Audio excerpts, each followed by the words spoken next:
Alright, so take a moment with this content warning, and before we proceed, of course, yeah, there you go. That's the content warning. I appreciate more of these anyway. At least every time if there will be like warnings and shit. So it will automatically scroll into the next screen. I already at least modified some audio, I guess. Anyway, there's also voice acting into this, so just another thing to reminder. So I'm not gonna read a lot. So anyway, you read the warning, then we will proceed. Everyone, to imagine here as your star rising from being fallen. Though I don't have playing them anyways. Yeah. Anyway, we're playing Monochrome Pixels. That's where it's about like toxic work, about helping like your boss suddenly giving you a new recruit while working, while trying to survive in the most toxic workplace of the game, in the game development game industry, I guess. Again, I just summarized already, so we'll start immediately. It's gonna be a little bit serious, I guess, more than my previous games, I believe. This will be the last level I'll be playing. However, there are 3 endings in this. I'm interested to see them all. I might just really start the run again and probably just non-commentate at this point. We're commentating only on this one, basically. So the later ones will just be normal. Here you go. We'll go to Monochrome Pixels. Please take a couple moments to set up the game. Also, there's voice acting in this, so at least I don't need to speak a lot. Already modify the audio. A moment to set up your game. Right. Ready, click right. Set up. Please adjust the display settings here, liking. Then click next to continue. Okay, she's setting it down.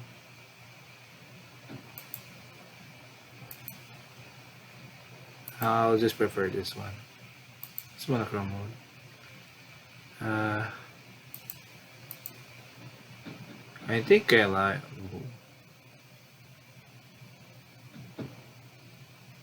Spell is designed to have a higher contrast. Here as assigned.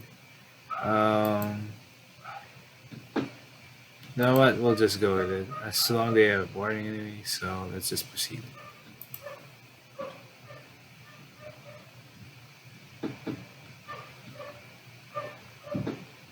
Do you like to enable image descriptions? Disable image captions during the gameplay.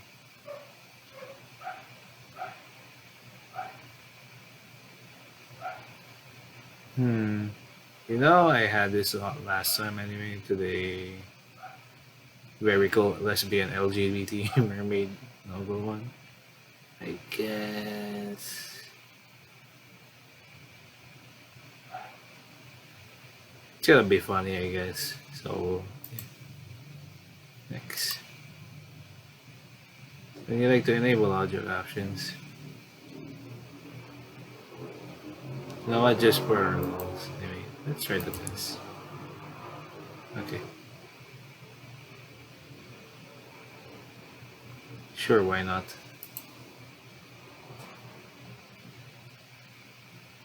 Animations. Certain transitions and animations in the game utilize CRT glitch and time effects, like the image in the middle of the screen. This may be disabled by reduced animations. They're just animations that make us cautious inside the game. So disables for safety, I guess.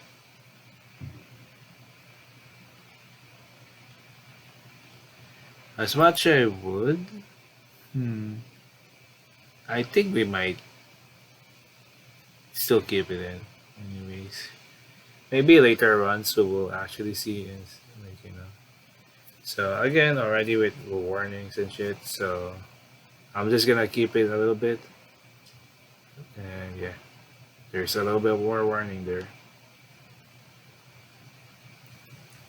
All right, I know it's only 5 minutes. Like I could say initial setup. Thank you. As a reminder, you may change these settings at any time in the options menu. Also, no worries, I won't read it a lot on spy commentary because I know there's like a VA in this. As a reminder, you may change these settings at any time in the options menu. Okay, so here's the title screen now. Therefore, we will now start the game. So I'm not sure how will this affect my freaking. You can always disable it if you want, but anyway, we'll start. So what's extras? Okay, gallery. Yeah. So there are 4. Start already immediately. He's already introducing the boss. Did they speak already? It's company. First, this sprays open a window. I think there's a voice, right? Voice happening.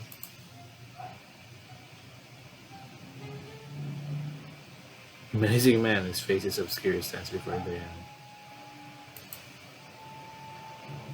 You know you're disposable, right? But over time, the more I saw your face, the more. I'm not sure if there's BA anyway, but I aspire there's voice acting, there's voice people in this. But over time, the more I saw your face, the more the wound swelled into an excruciating, vulnerable infection. As time passed, I got to see your face more and more. The wound opened up wider and wider, becoming exposed. The man smiles at her, eerily so. I can replace you, just like that. And eventually, it became infected. So much so that it reached into my brain and traveled its way down to my heart. I should be dead, but here I am. Still living. Or am I? After all the time I spent with you, I question if I'm even still alive. Whenever I see you, I have trouble breathing.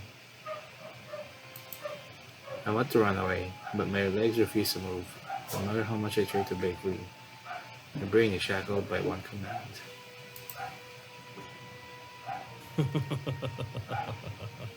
Okay. Don't defy the boss. There might be really a voice acting in this. Is that one? Day 1.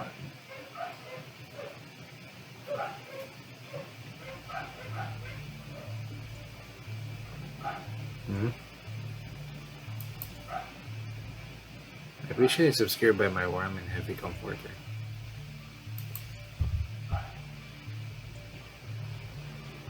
Drawing off her comforter, Diana sees her things to the apartment. The lights inside are turned off. Tossing it aside, I expose myself to the cold air moving through my apartment, along with the source of the noise, my phone. Time reads 7:30 a.m., meaning it's time for Diana to get up, unfortunately. I used to like this sound 5 years ago, but it's just like many other recent decisions in my life. It eventually started on me, and I've grown to loathe it. A little bit.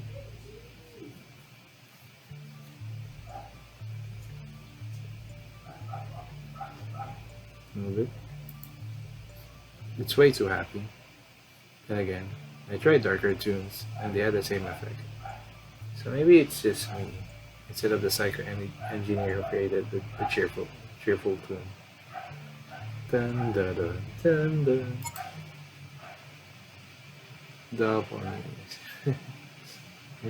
Grabbing my phone, I turn off my alarm and stare up at the ceiling aimlessly. I don't want to go to work. don't want to get up in general.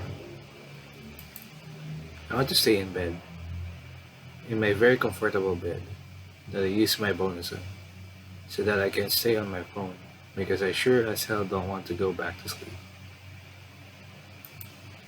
And I have to get up and go to work. Damn it, capitalism and your inability to allow anyone a moment's respite. Bring myself up into a forward lunge, manage to straighten up before my head makes contact with my bed. After getting out, I head over to my small bathroom to make myself look pretty. God, even just thinking about the word leaves an awful taste in my mouth. I'm in my bathroom after brushing my teeth and combing my ample colored hair enough to get straight and unfrizzled.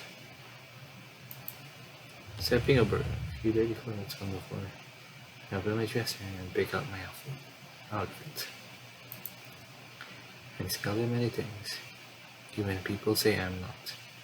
If there's one thing no one has doubted me for, it's my ability to dress.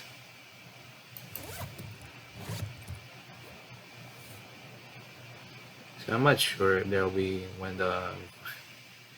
be actual voice actors in this, but there's voice in there. Probably some laps and grunts, but maybe some impactful scenes, I guess. That should work. For the most person though. Ah, that's really cool. After doing some final checks, I toss my worn out purse over my shoulder before grabbing what I need to survive during the downtime. My phone and the ear headphones, and over the ear headphones.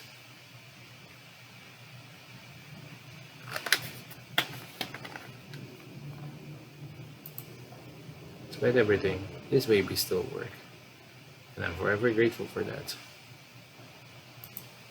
Especially the phone. Phones are absurdly priced these days.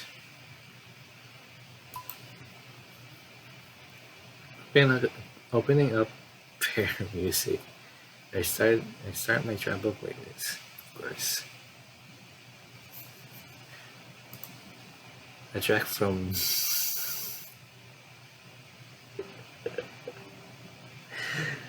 I'm sorry, I can't help but to laugh.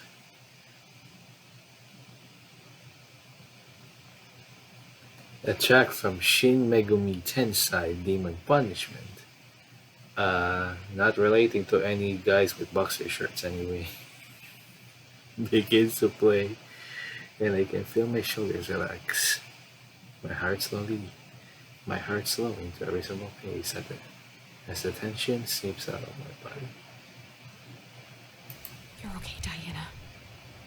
You're going to be okay. Okay, maybe I'll need to like make so I don't speak. I don't accidentally speak while there's like, a little more onto the voice piece, I guess. Smart will be much better. Okay. Alright, you're gonna be really okay, hopefully. At least until I get to the office. After that, well, I'll manage. Turning the handle, I exit my apartment and take the stairs down. Making my way down to, just kidding, school begin, to my usual bus stop.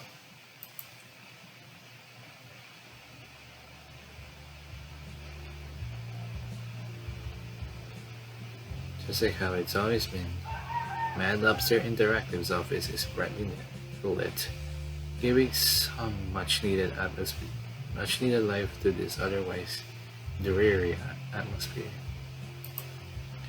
Second floor, where Diana works, is lined to the brim with cubicles. If one didn't know it, they would have assumed they walked into a typical corporate office building rather than a game studio. Mad Lobster Interactive. Oh, how I didn't miss you during our brief time apart.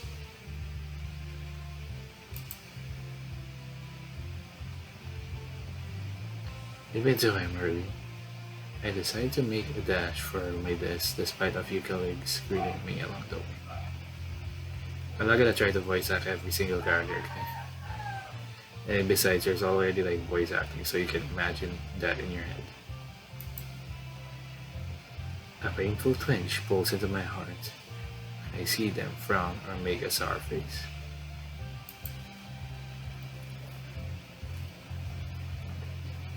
Diana arrives at her cubicle. It's filled with trinkets and video game memorabilia. Let's see if there's something we can recognize here. I don't know how to unfortunately I can't.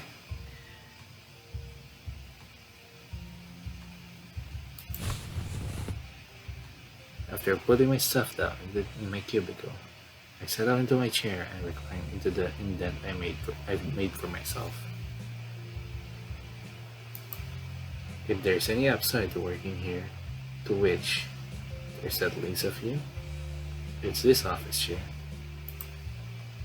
It's how I'm more comfortable than my bed, and when I get the chance to lean back enough, I can feel my body thank me for the brief moment of relaxation. I take out my headphones and let the comforting sound of my music grow faint as I place it on my desk. Uh-huh. Okay, what's on today's agenda? Logging into my work computer. I clock in for the day. I'm 5 minutes early. A barrage of messages greets me the moment I open up slouching in book, all related to the current project I'm working on, Dynawind. It's an upcoming free-to-play dark fantasy game with gacha elements. No, I don't do really want to kind of that.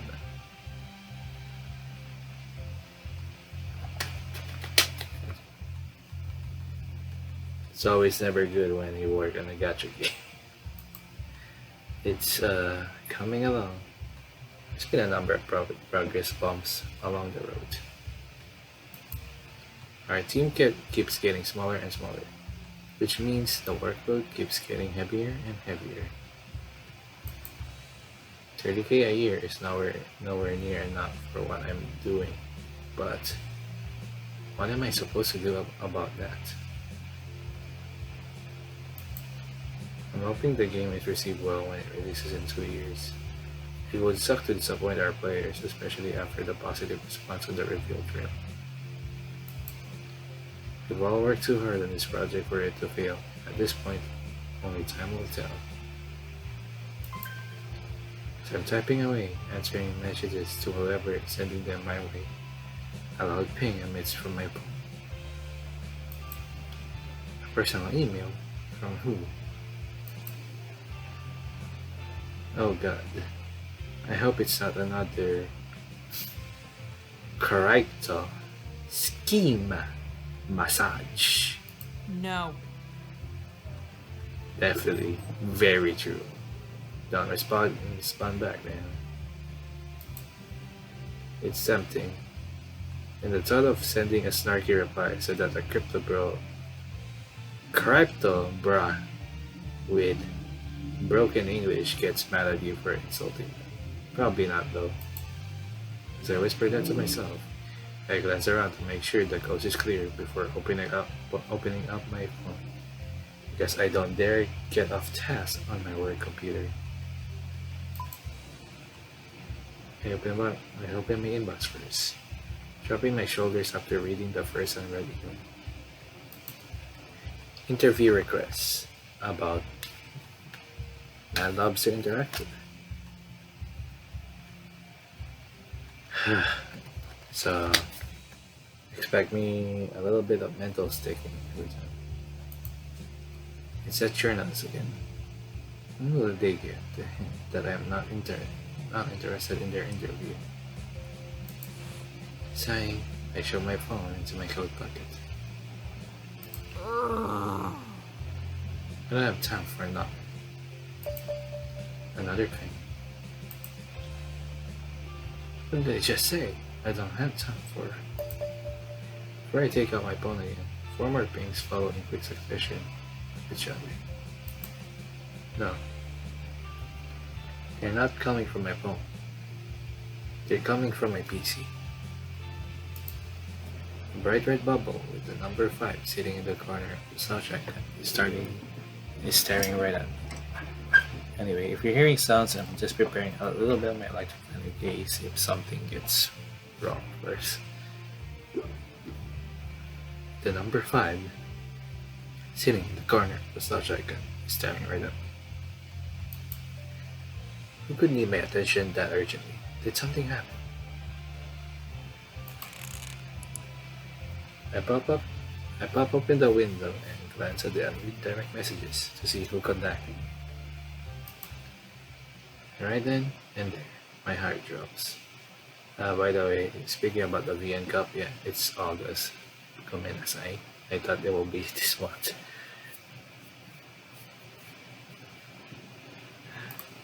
5 messages from Godric.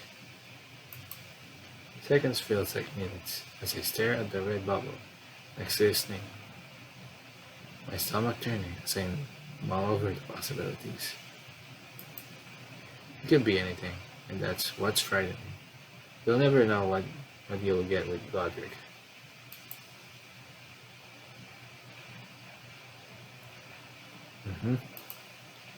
My hand starts to shake as I drag my mouse closer to his contact. No, I'm not gonna say that's today. I want to be at least a little bit serious sometimes. Maybe small jokes in here and there, but my hand starts to shake as I drag my mouse closer to his contact.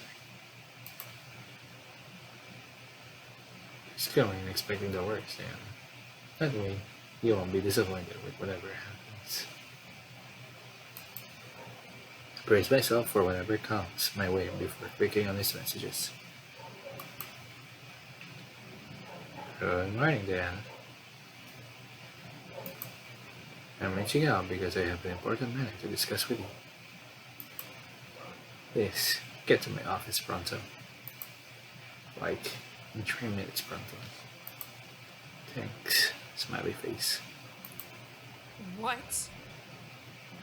An important matter. It's so important that he couldn't even disclose it to me on Slouch. Several possibilities rampaging through my mind, transform into a single typhoon as I mull over one fact. It's not that he doesn't want to tell me on Slouch. It's that he can't tell me on Slouch. What is it that he wants?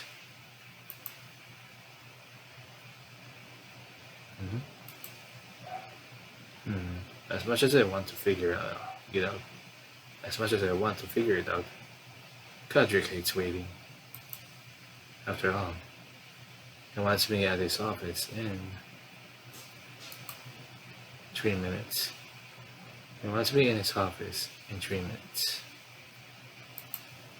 He Let's remember that it takes 5 minutes to get to his office, right? That's a dumb question. Of course he knows that. If Godric were to hear me, I can imagine him saying, not with that attitude, everything can be done a little faster if you put your mind into it. But, yeah, that's really stealing myself. I rarely get up out of my chair and power walk to the elevator, hoping to get there as fast as humanly possible.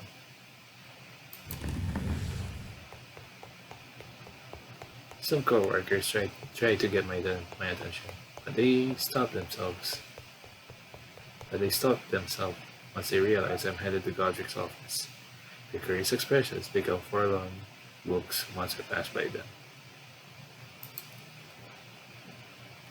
At least they know.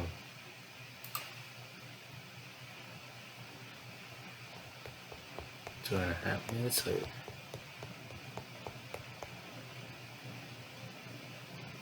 Jesu Cristo.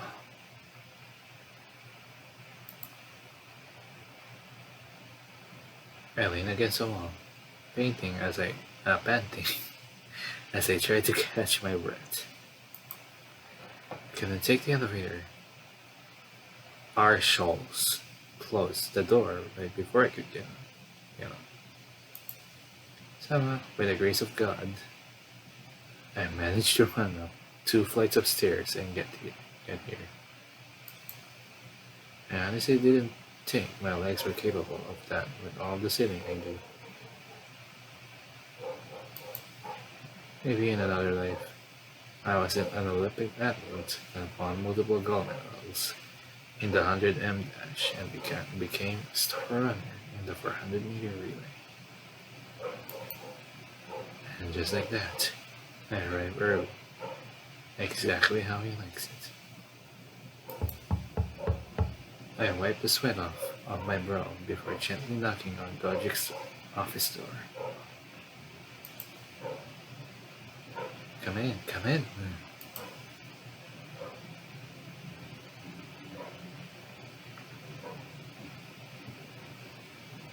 They speak, I'm not sure. His jovial voice pierces through the closed doorway like a sharp key, granting me entry. I open the door and step into his office. Inside is a scene I don't expect.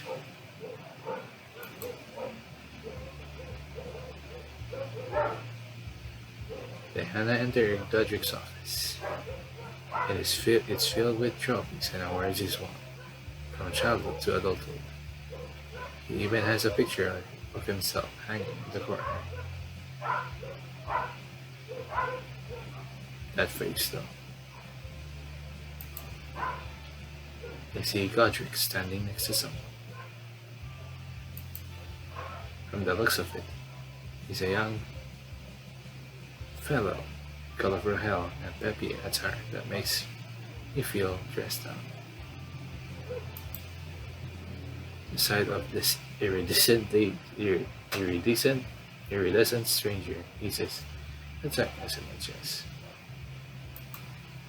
Though that begs a question. Who are they? They certainly don't look like a stockholder or a CEO from another company. Could they be an employee here? Good morning! Yeah, there you are. Oh, why do you look so scared? I, Haha! my, you do know that you're not in trouble, right? Jeez. Making me look like the devil incarnate with how petrified you look. I'm sorry. Okay. I was a bit frantic because you told me to get here urgently within 3 minutes. Patrick sighs, widens slightly. Doesn't seem to recall his messages from earlier. They really forget about those already. Patrick steps away from the young man and walks towards me. An instinct, my body takes a couple of steps back. Being on time is always good. But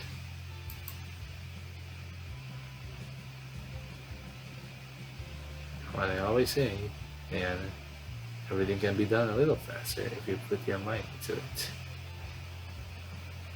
Probably even as how they game development anyways. Damn greedy bastards. I was hoping that telling you that this matter was urgent would encourage you to walk some pep in your step. Your very vague messages, but you're supposed to be encouraging. How? God, I hate you so much. I. Godric claps his hands together, bringing the matter to a close. Chop chop! Time is money. No, we don't have all day to argue about the little things. Let's get to the matter at hand. You can keep the young man waiting any longer.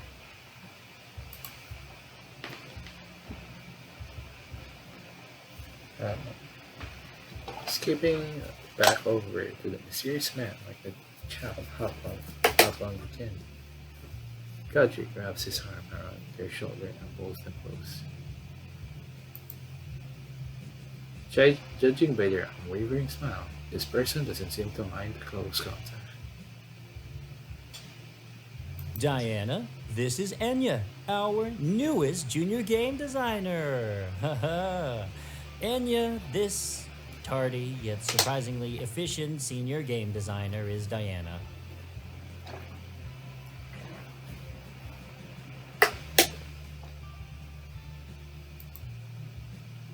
The young man waves at me eagerly. His eyes shine brightly as he looks at me with the affection a puppy would give their owner.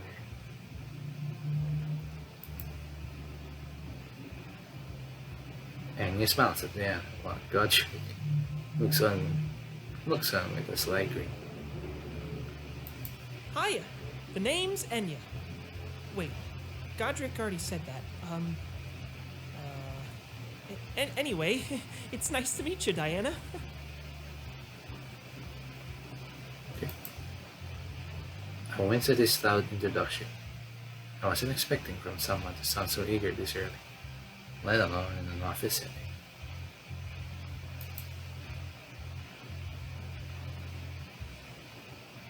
Anna closes her eyes, clearly frustrated. Enya frowns. It's nice to meet you too, Enya. Godric, mind filling me in on what's going on?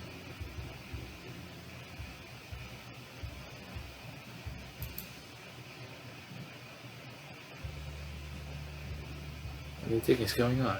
I brought you in here so I can introduce you to a new employee. There can only be one answer. I want you to mentor Enya. What? I know it's a bit last minute, so let me explain. Fortunately, the employee I originally had in mind to mentor our sweet little Enya left the company. Surprise, surprise. And you know, I could just throw Enya out of there without a guide. What kind of boss would do something so heartless? Foreshadowing on that last word. You. So I went through our current list of employees and found that you were the most suitable candidate. Years of experience, the senior in their department, and you sure know how to handle a heavy workload. That last skill is very important, especially since we're ramping up development on Dynamo. We'll need all hands on deck if we want to complete our project on time. The mentorship starts effective immediately and will last for the whole week. By next week, Enya will be flying solo. With that being said, I hope you can fill the role.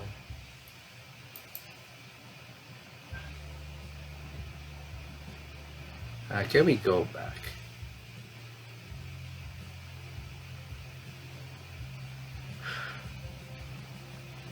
I didn't know that there would be choice here, but we can't save here, right?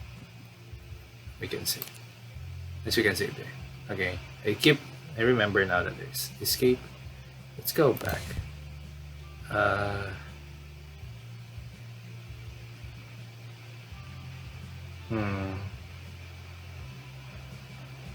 I don't know, should I voice my gun? This one is already rough anyway. But those are the only two. Not this again. Godric. Narrows his eyes at me. I feel myself shrink under his sharp and subtle gaze. Yes, Diana. How do I praise with this with a little pushback as possible? Listen, I have my concerns about that. Excuse Concerns. me? He looks at Enya. He's still smiling. He's still smiling. Godric then looks back at me.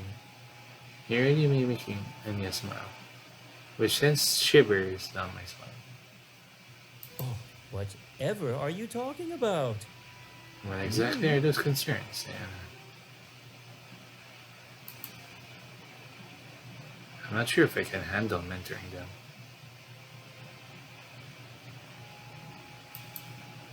Like you said, the development of the Dynamite is getting more serious. And as a senior member on the project, I have enough on my plate as it is.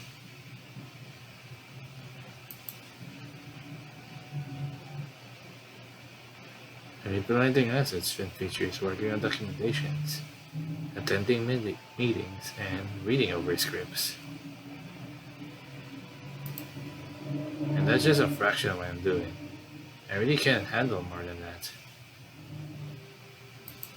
Surprisingly, I was able to finish logging. It felt nice. I think this is the longest I've gone to talk to Godric without interruption. Maybe he'll consider me being Enya's mentor. Yeah, maybe he'll consider me being Enya's mentor. Maybe I'll find someone who's less busy. Or maybe not. My hopes are dashed when Godric's skin green gets a tad whiter. Godric flicks his index finger up towards the ceiling. Ha ha! However, I am not the kind of man that wouldn't compensate my employees for their work. Bullshit, you aren't. Once again, Godric leaves Enya's side and strolls up to me, rubbing his hands together like a conniving salesman.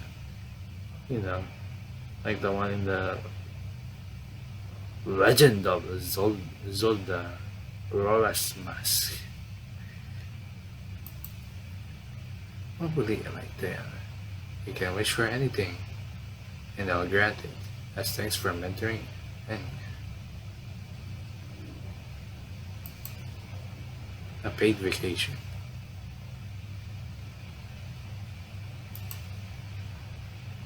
Triple nuts. I should not be saying that.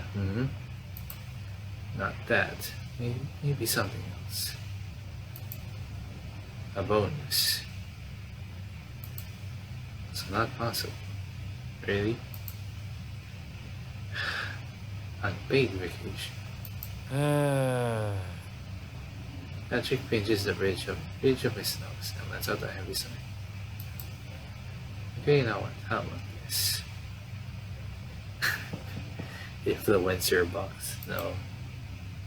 Patrick leans in close, wrapping his arm around my shoulder, prepared to whisper his proposition. I want to scream out of his hold, but my body just freezes, unable to move. Been keeping an eye on you and what you do. If I remember correctly, you took some time out of your ever so busy workday to go look up again. How was it called? The one where you run the cafe and talk. Really, you just wanting to give a game. TikTok. Yes, that one. So nice of you to remember. How about I just get you that game?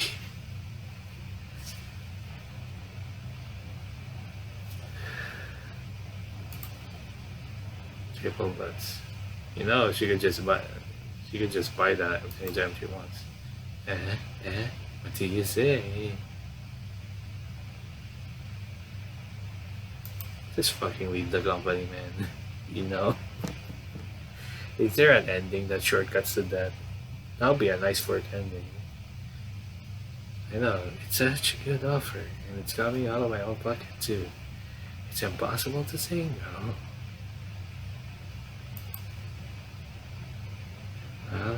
I already know I can't say no. I can't say no. Might as well say yes and get something out of this before he takes the offer back and gives me the task anyway. So, when can I expect the game? Early next week. Let's shake on that so it's official. Godric holds a free hand out for me to shake.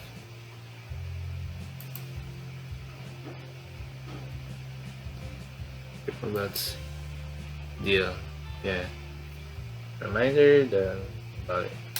Yeah, this is gonna be the same thing. Or than just story and things. More like how. Okay, nope, this is just even more than that. Deal. The toxic.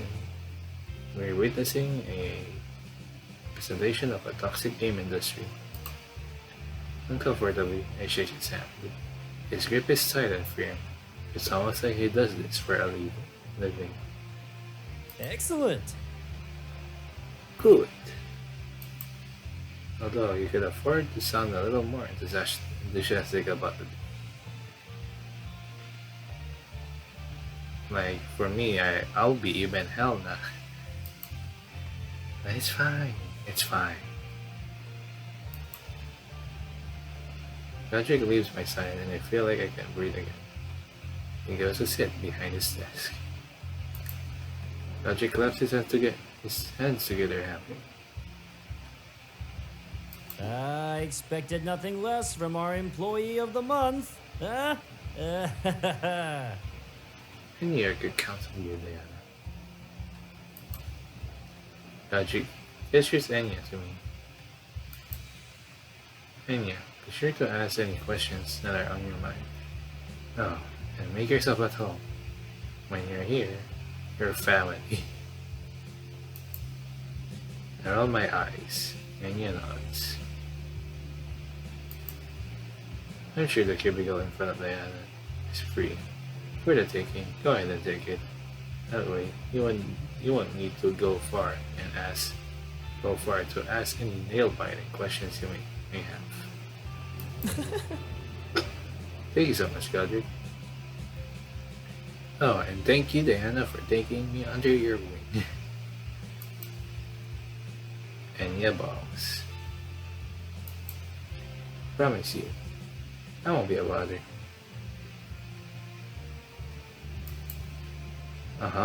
Bow. I'm a bit jealous. I didn't get that kind of treatment when Enya met me. Don't you feel special, Princess Diana? Conversation over. Shoo! Shoo! I'll go. There's no time to waste.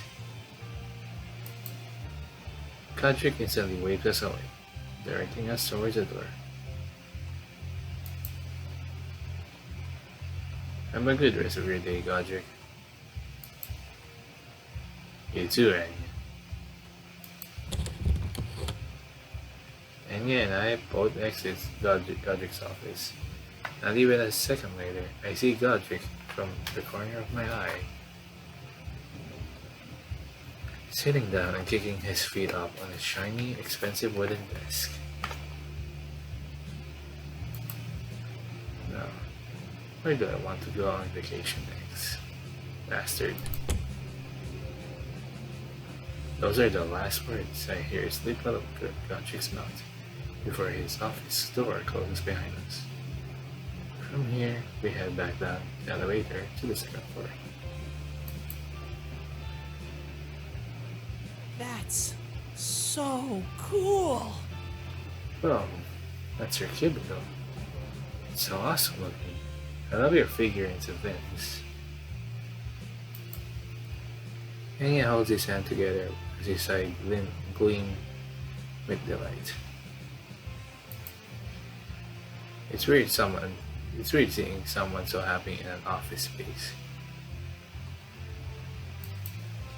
Usually everyone has a neutral face, if they like me.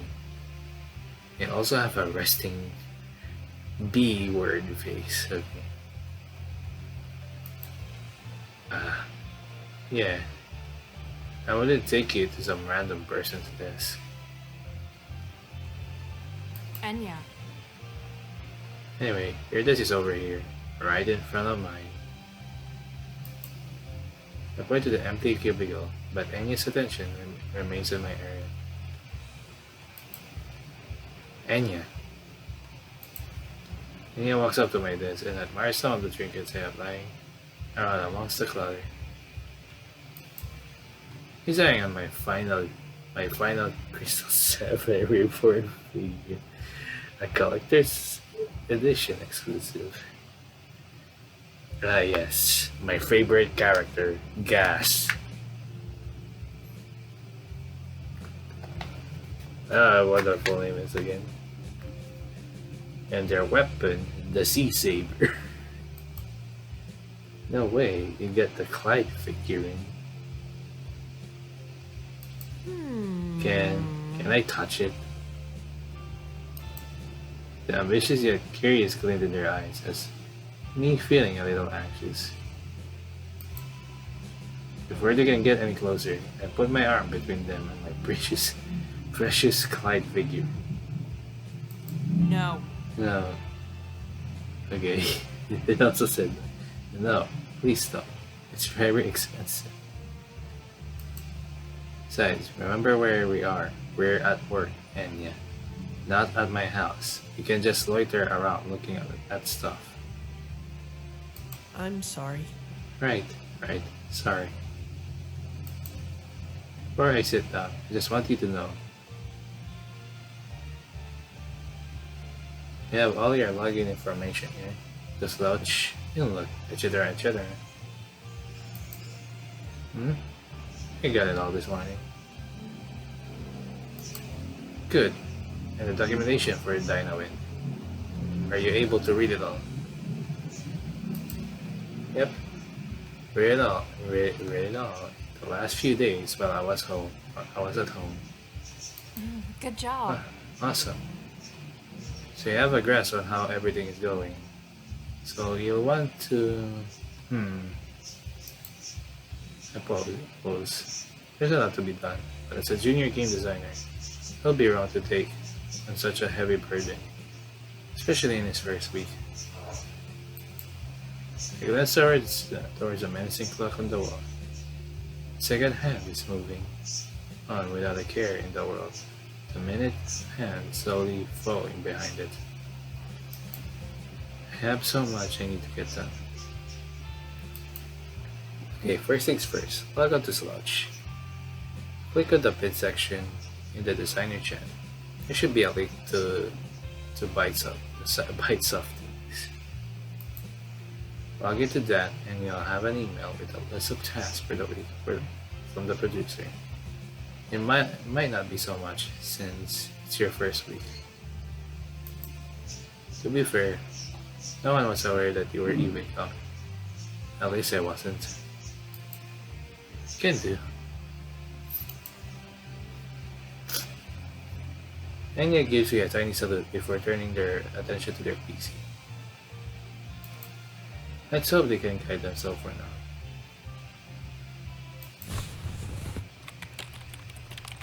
Diana is leaning forward towards her computer, working on the task. I take a seat at my desk and immediately get to work on replying some messages I missed while I was meeting with Godric.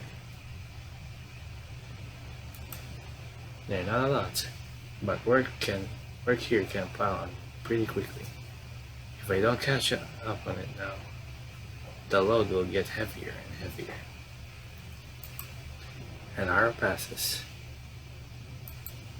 and then another hour, and another. It all feels like a long drag as I type away on my keyboard, adding in notes for programmers and sending out messages to the narrative design. I still need to work with the UI /ux and see or ux and see how that's coming along. The lady UI designer sent over some concepts for the event screen. I have to make sure and assist the document that I have going. That way, I can send over the proper feedback before moving on to incorporating the first version of the event UI into the game.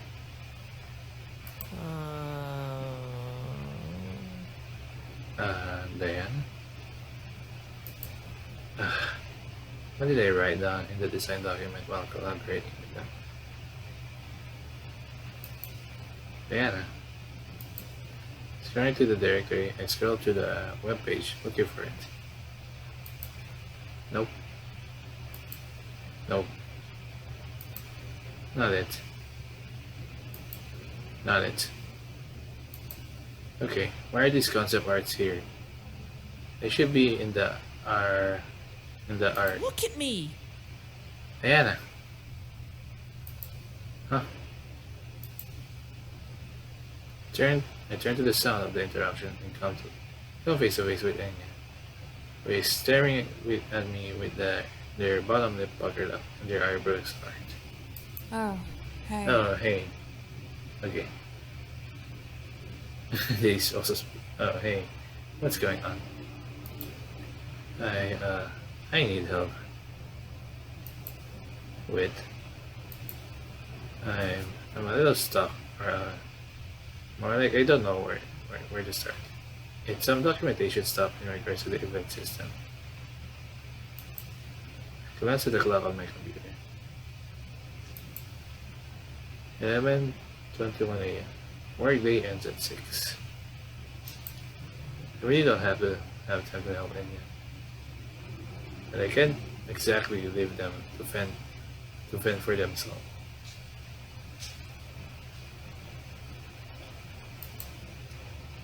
Alright.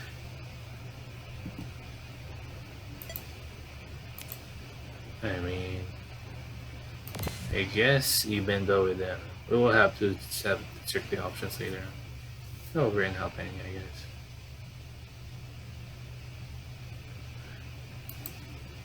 If they don't help them and they do poorly on the task, how will that reflect on me as a mentor, as an employee? What would Godric think? To be honest, you're also working on something else, on your own thing as well, so you're pretty much kind of fucked anyways, regardless. Triple nuts. Alright, I can help you out. Really? Really? Thank you. And he sits back down at their desk. I grab my wireless mouse before rolling my chair over the desk and adjusting myself so I can see the screen. So what are you exactly having trouble with? I ask as I move my mouse around on Enya's desk.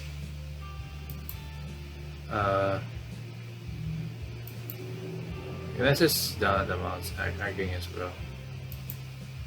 It's a safety measure. Oh, what's going on? Oh, okay. Well, anyway, here's what I'm Here's what I'm having trouble with.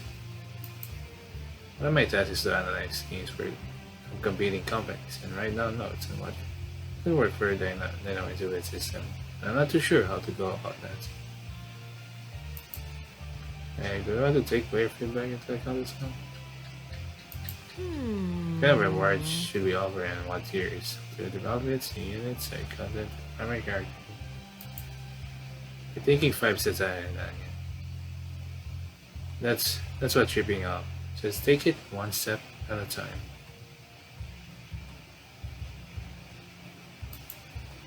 Start simple. Look up some games similar to ours and see what they did. An easy way to do that is by searching up some fantasy mobile games. As long as it doesn't start with a G, you know. Not dark fantasy. You can, but for right now, it's good to have a broader scope. Okay. I watches Enya looks up some fantasy games. As I scroll through the search results, take notice of the colorful items decorating the computer screen. Small sticky notes with doodles on them. I don't recognize any of the characters drawn though. Before I have time to ask about them, Enya comes up with their own question. So I found some games very similar to ours, but now you can look to their past event history. My suggestion? Look at those fan-made wiki pages. Those have all the nitty-gritty details, such as event type, point distribution, and more. Take notes on what the company did, and how we may be able to incorporate it into our own game. Or better yet, put our own spin on it. Gotcha. As Enya explores the internet and take notes on their findings, I find myself staring at their sticky notes once more. They have charm. I'll give them that. Spending some time guiding Enya through the document, they are able to muster up at a good first draft. Huh. Not so bad. It was really just a bunch of research and analytics. That's this made. I made it take uploads, okay? The test list made it seem way more scary and complex than it actually was. Although, I think I might have had something to do with that. Enya turns towards me and flashes me with a radiant smile. One so warm that I could melt ice cubes. Thanks, Diana. I really appreciate your help. What? I shake my head.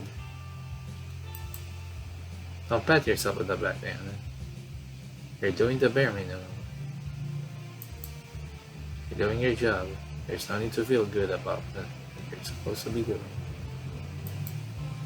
It's just my job. No need to thank me. Enya points on my mouse. I'm still moving about under this. A reminder for myself. Make sure I don't get clocked for inactivity. Well, looks like he just took an extra step, and most people wouldn't. So I think thanks are in order. Oh, how about this? Maybe I can treat you to lunch sometime. Spending time together, huh? No. I'm good, thanks. That's so mean. What? How can you say no to free food? Just don't do outings, Enya. I appreciate the offer, but I'll need to decline. Okay, but how are you still? I'll think of something you can agree to. I shake my head. Conversation No, over. you literally don't owe me. I'm telling you that you don't owe me. Just stop, okay? Move on and focus on work. Oh, okay. I take a seat back at my desk and actually get back to work. Only what I need to do before the day's over.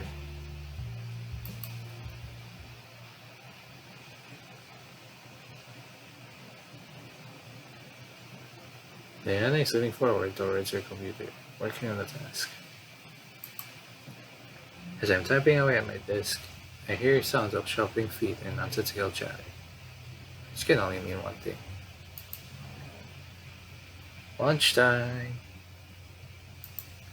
Enya's jovial proclamation nearly causes me to stumble out of my chair.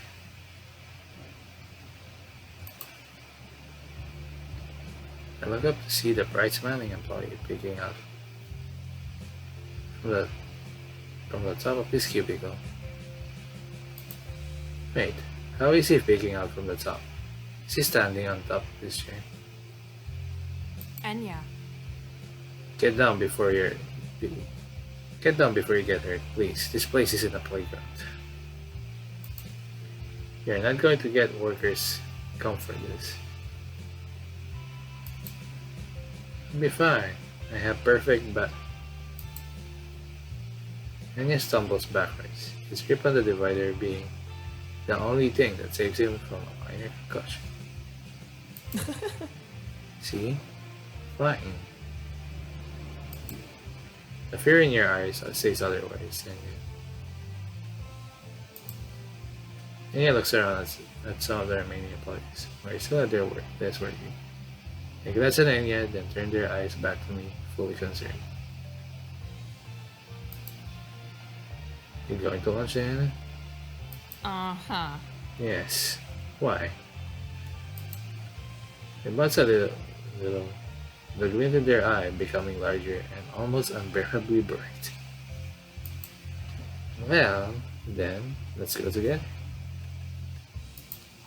Figured if you didn't want to go out to grab lunch, I can come your lunch in the office cafeteria instead. I heard good things about the food, and it's affordable, so I know I can definitely get it.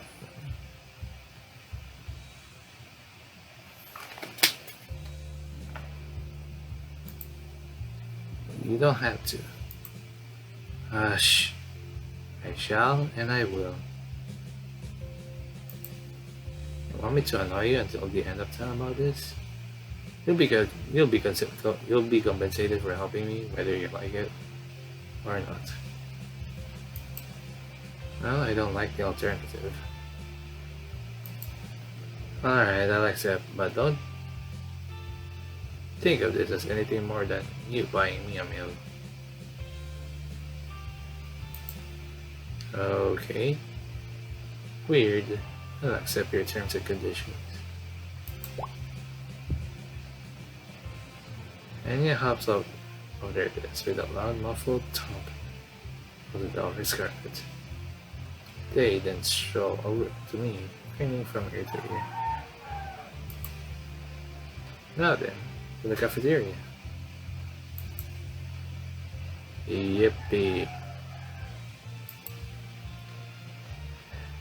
With Enya by my side, I lead the charge to the cafeteria. Unlike earlier, I managed to catch the elevator and the both of us squeezed into the tight space, watching shoulder to shoulder with other hungry employees. Everyone looks at me, and then at Enya, confused at who they are. Seems like Godric forgot to tip everyone off about their arrival. Once the elevator doors close, something said a bit itchy. Your attention on us dissipates, and some of them begin to talk to one another about their lives.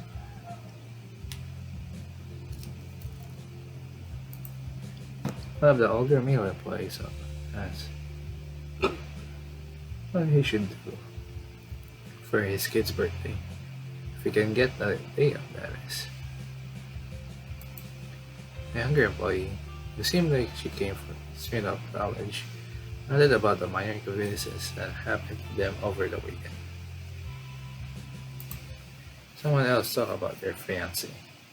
He was rubbing his engagement as he spoke of them gleefully.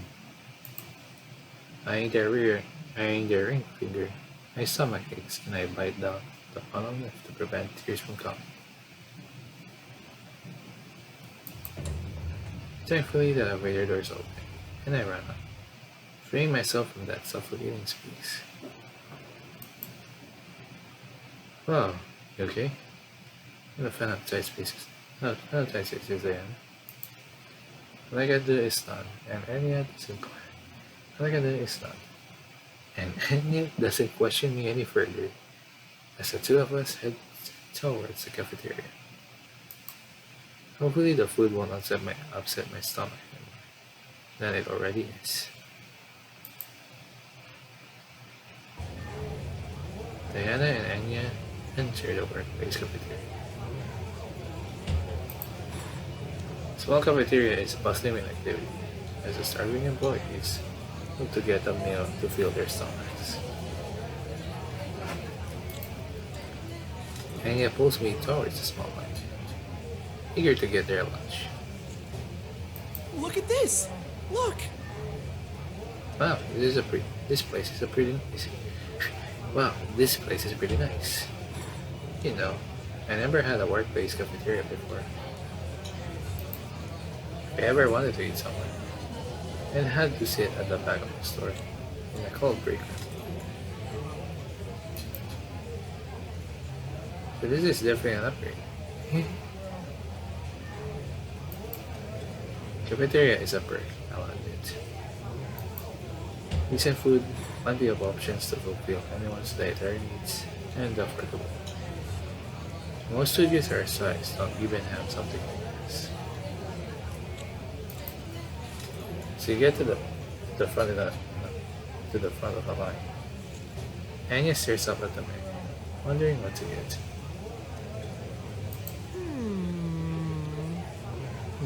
I think I'll get a vegetarian burrito with a side of fries and a lemon soda. What do you then? What are you getting? Salt. Remember, my treat. So you can get whatever you want.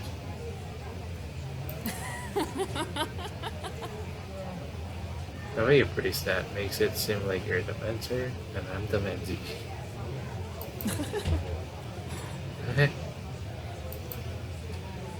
Let's see. What am I in the mood for?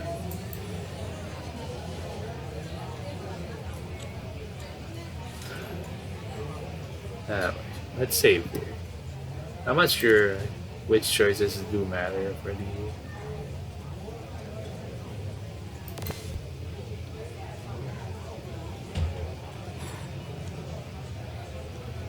How about eat something like not filling? I guess most of the time it's been like the first choices we have been choosing anyway. Chicken Caesar, salad, and peach juice for me, please. What? Just salad and drink? You sure? Hey, chicken is an additional $3 charge. I don't want you to bleed.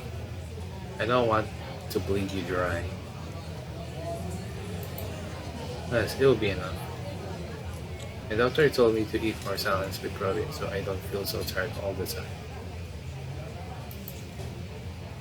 As long as you're sure. After Enya pays for both for our meals, he looks around for a place to sit. Oh, there's an open table over here. Come on, let's grab it before someone else does. He wants to eat together. That was a part of the plan.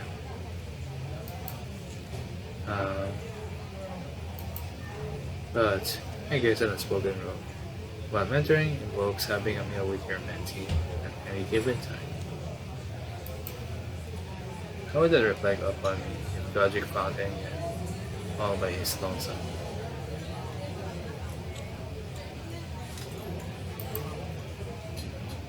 And again, I could easily make it up if I went back to my desk.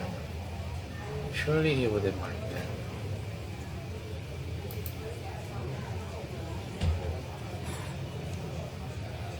Fine, let's eat with Enya. I mean, it's not that far, so I didn't say. No problem, says Enya. Points over to a free table. I begrudgingly follow him and take a seat. I pick up my fork and start playing with my food. Not too long after, I look up at Enya with a weary-eyed expression. What do I say? It's me. Jeez. I can't even remember when I sat down with someone like this. Casual setting. No work attached. I should have gone back to my desk. Question. So, when do you start working again?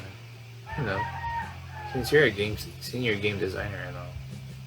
Oh, hey. Oh, 7 years ago.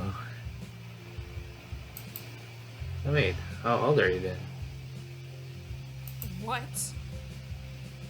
Has anyone ever told you not not to ask a woman her age. Enya stares at me wide-eyed, frozen in place.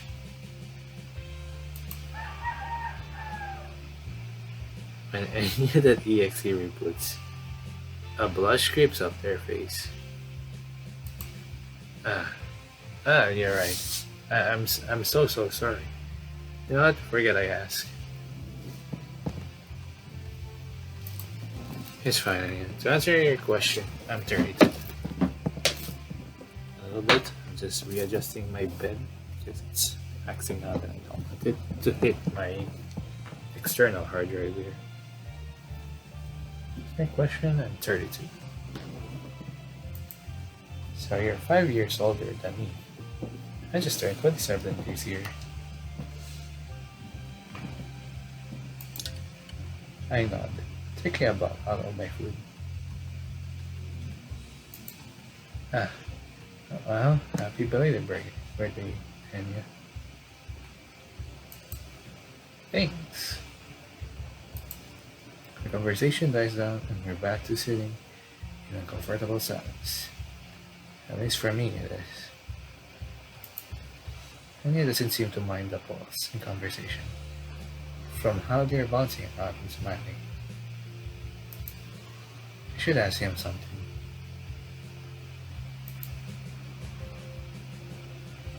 What's your favorite name?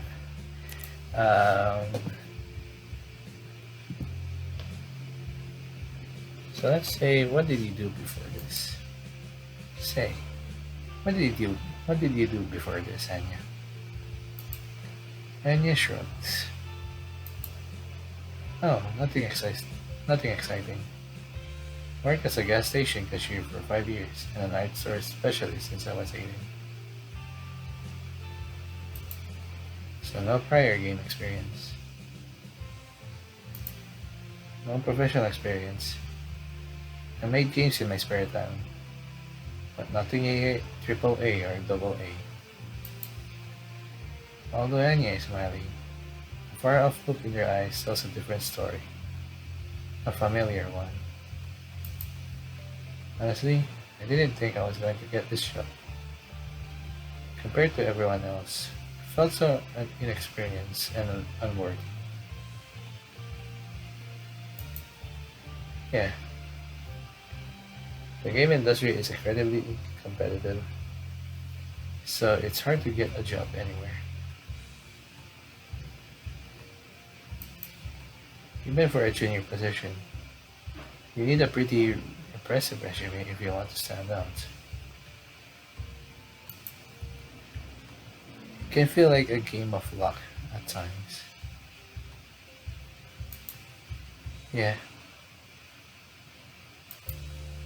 if it makes you feel better. If it makes you feel better. It took me like hundreds of rejections, hundreds of rejections before I got here. It's like that with pretty much everyone. But hey, you made it, right? At the end of the day, that's what matters. The glint in Enya's eyes returned.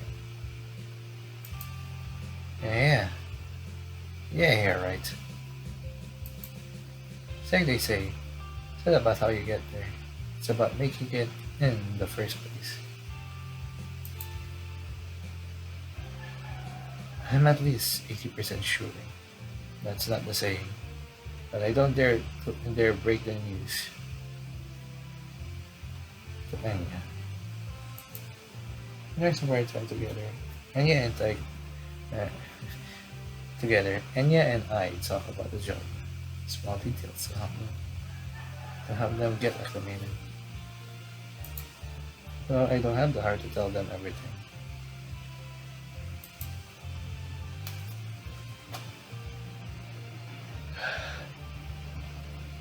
About 20 minutes later, Enya and I head back up to the office to get back to work. We're still chatting, but this time about mundane things. Things I hear other people in the office talk about. Maybe spending time with Enya wasn't such a bad idea after all. the hell am I saying? I can't let myself get too close to Enya. As long as I know them, we're just coworkers, nothing more.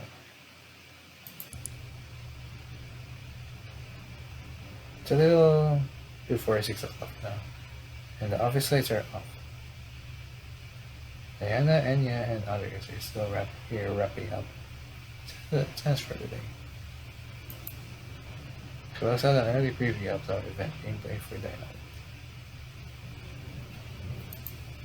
There's plenty of room for fine-tuning, especially with the SFX and the battle system. I have to make a note of that. Well, for now, it's time to head home. I'm not getting paid overtime after all. And I am not repeating last Friday. Nope, not doing it. With a freshly peeled sticky note and pen, I jot down a reminder for myself. Send SFX feedback to the sound team. Review battle system with game designers. Diana! Yeah, are you leaving? I look up to see Enya poking their head out from their cubicle, staring at me with a soft smile. Yeah, I'm about to.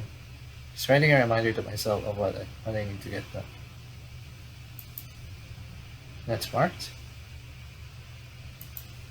Yeah, it's always good to have a physical reminder, because you may end up forgetting otherwise.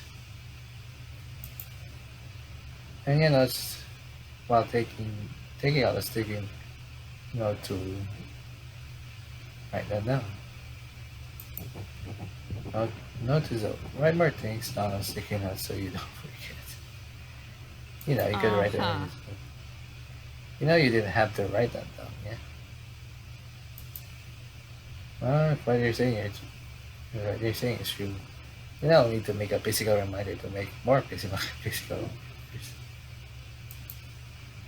Sound of the adhesive taps my ear as Enya places the sticky note on their computer monitor somewhere.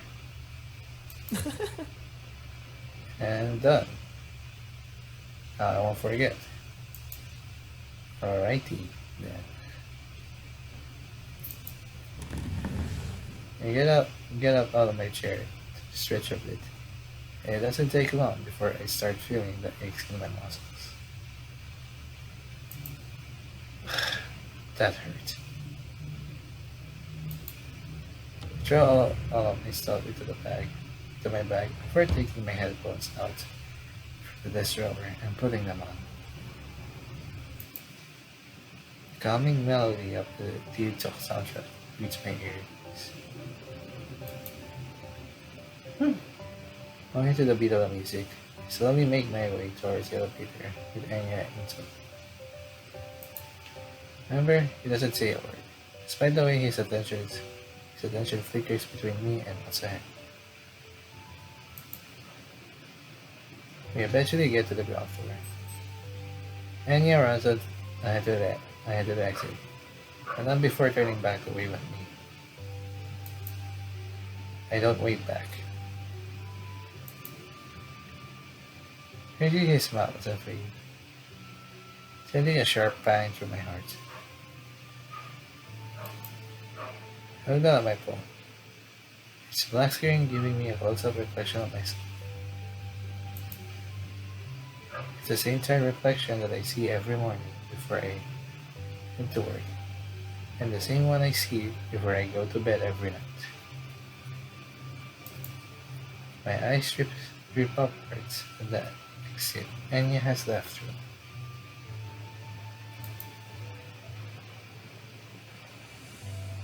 Ripple dots. I shove my phone back into the pocket. I quickly exit the office building, preparing myself for the same corporate song and dance I have to endure tomorrow.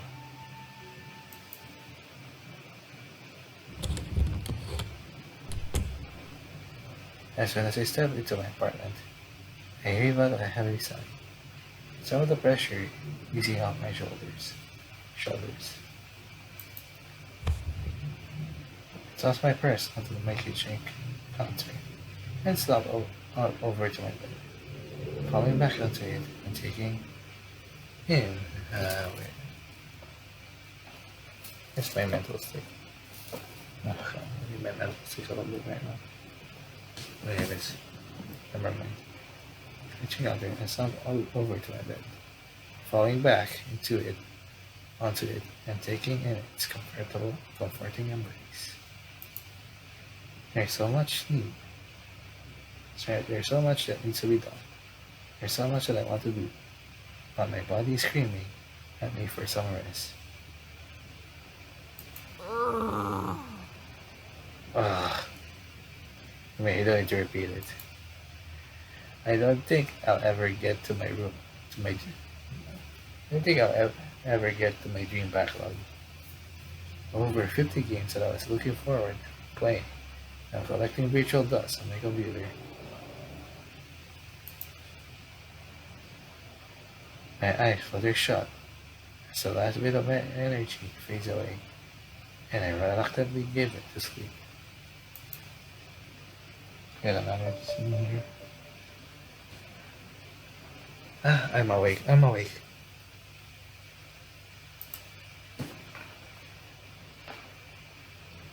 Sit up immediately and look around. I'm still in my apartment and not in my cubicle.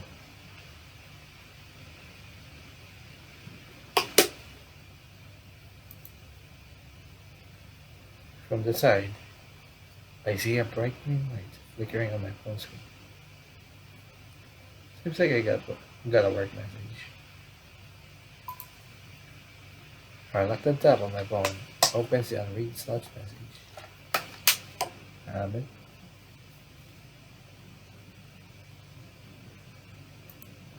It's from Godric, and it looks like he sent me a short essay.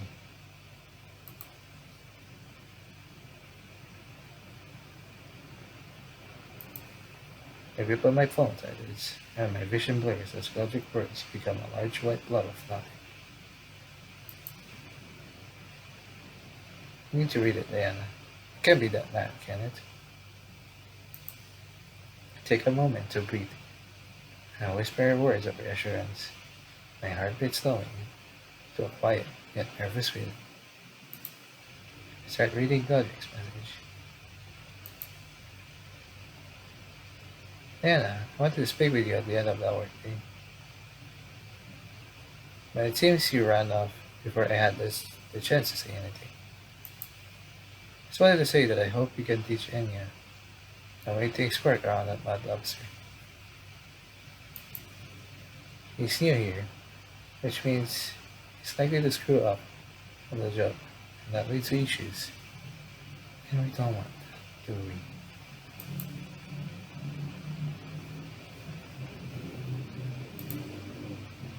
So make sure you're a good mentor and employee during Enya's first week here, so we don't run into any unnecessary problems. If you don't, well, It's not me who you'll let down. It's everyone else on the team.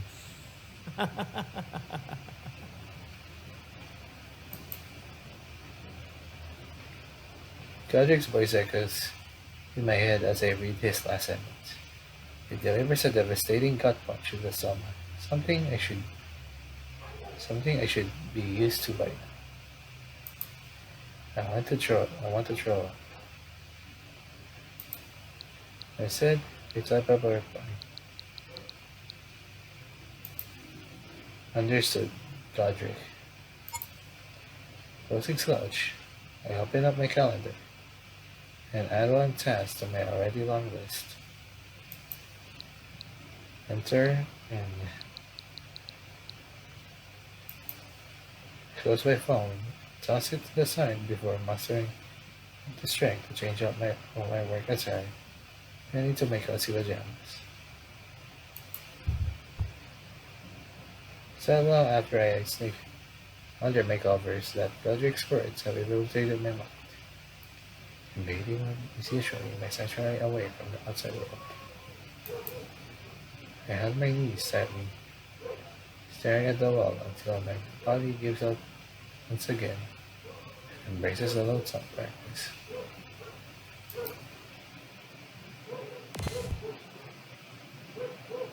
Day 2.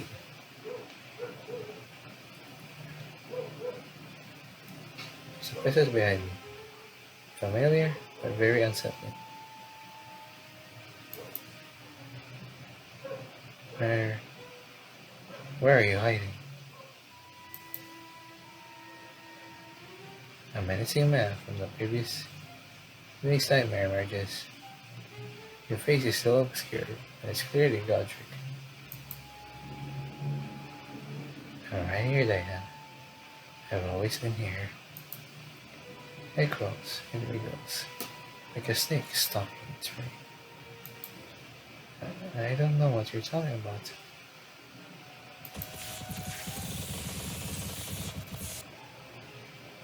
Godric's crimson eyes are revealed, smiling at Diana with a look of pity on his face.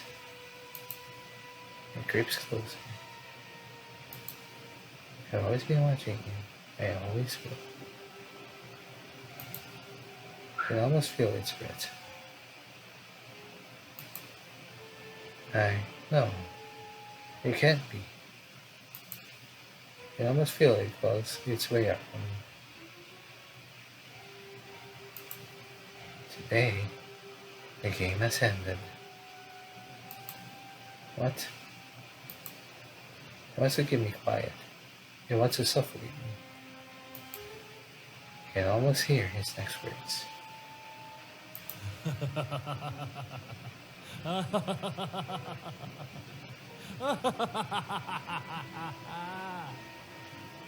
Sweet little Diana, so exemplary, so obedient. What will I have you do next? He opens his mouth to speak. I hold my breath. It shows the wrong path. Pagan came over. There it is. Same old, same old. Wait a second. Pagan.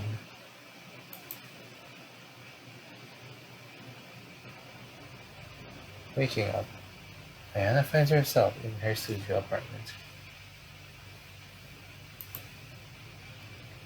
With a bit of difficulty, my eyes finally open. A small radar light peeks out from the curtains, covering the balcony's window and lands right on my face. Soundtrack of No Escape.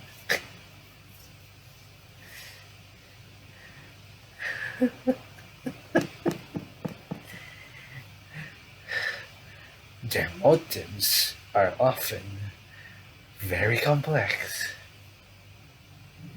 The weight of the intended is on my lap, and the pain in the back of my neck are all the clues I need to know what transpired overnight. Godric has no escapes feeling. That's a new one, alright. I can definitely see it though.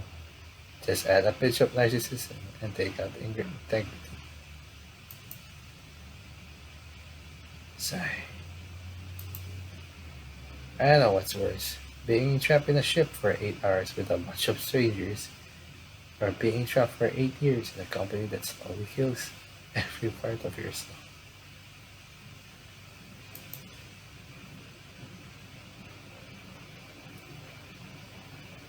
Another day, another dollar, I guess.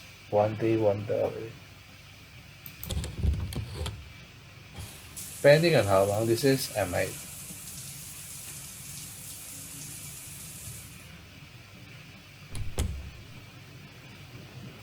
I wash up and make myself presentable for work with a suitable outfit.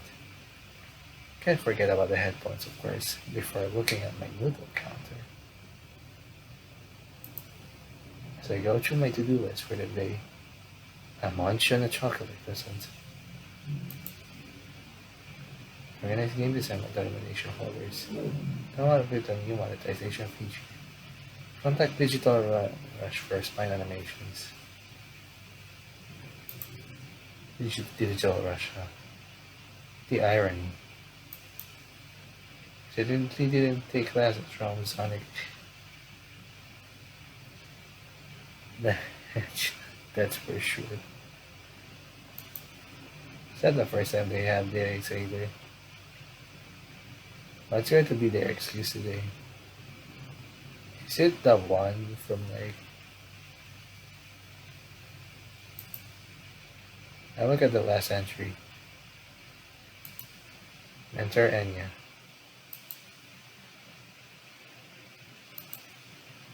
I don't want to admit it, but yesterday was nice.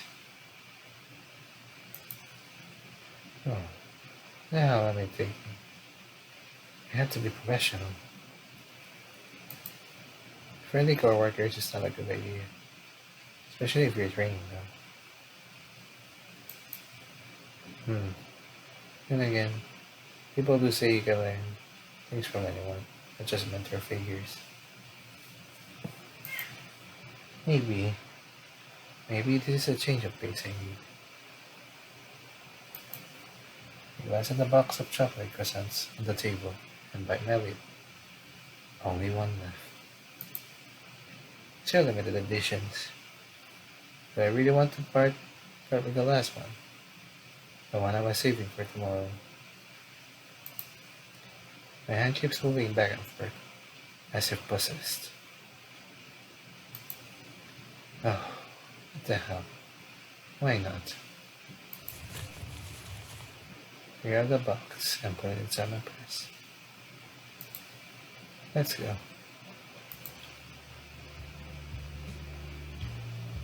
Diana heads outside. The blue sky above is filled with fluffy clouds. This time, her music takes me to the world of Ace Lawyer. Trial team is exactly what I need to get some extra motivation.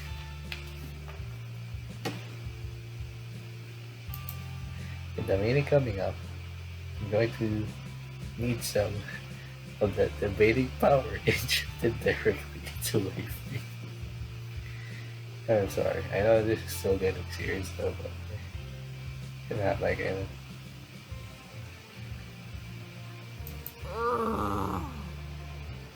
I really don't want to go. What's a good time to raise an objection while pointing at whoever's on the other side of the argument?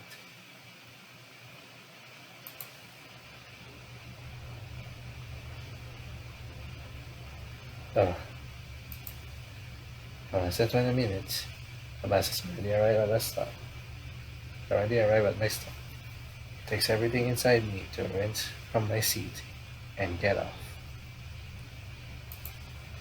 I wish the conductor could have driven just a little slower. Maybe then I'd have an excuse to spend less time up there. Again, maybe not. Godric would probably make me stay overtime.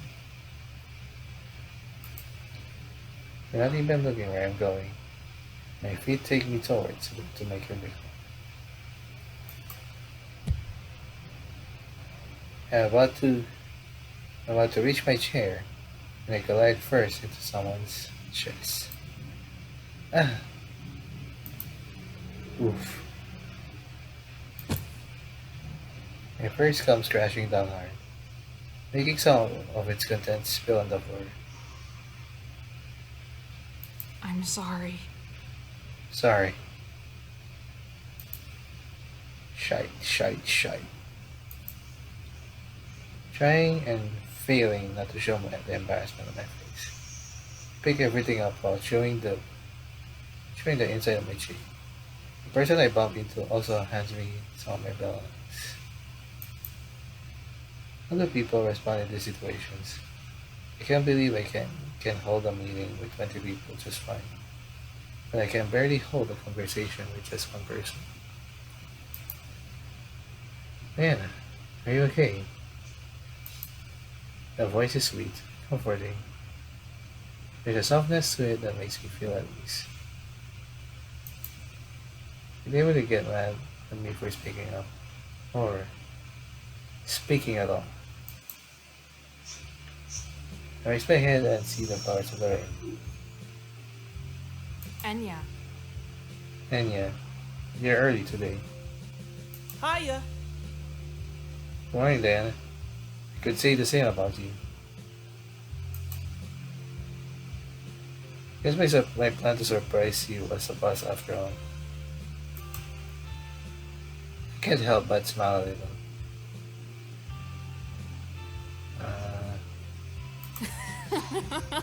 I wouldn't be so sure. Huh? Any case, have you? I squeeze my purse to my chest.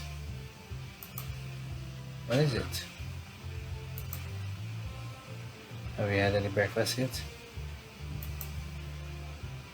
And it scratches the back of their neck. And I swear I can see them blushing a bit. Actually, it's a bit silly, but I got out of home so fast we cannot forget. I'll take that. I'm sorry. I'm sorry. Wait, I don't need to repeat it. I just let the voice acting sometimes. These days I would. Enya, Why are you apologizing? Huh? Because it's professional. Maybe. listen. There's nothing wrong with being excited to learn new things. He looks at me like he wanted to apologize. Really?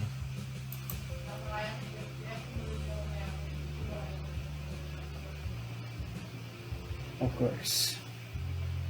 I was very much the same when I stopped. I pretended to cough. Anyway, you like chocolate croissants? I sometimes buy a few from this bakery near the bus stop. I brought one today for you to try if you want. Really? For me. Thank you, Diana. Your voice sounds so happy, so genuine. And I have to stop myself from showing any reaction. It's nothing, just a thank you gift for inviting me to a meal yesterday. I placed the box in his hand and hurried to organize my things in my cubicle. Now, eat the croissant and let's get to work, shall we? Enya beams at me and makes a salute. Ma'am. Yes, ma'am.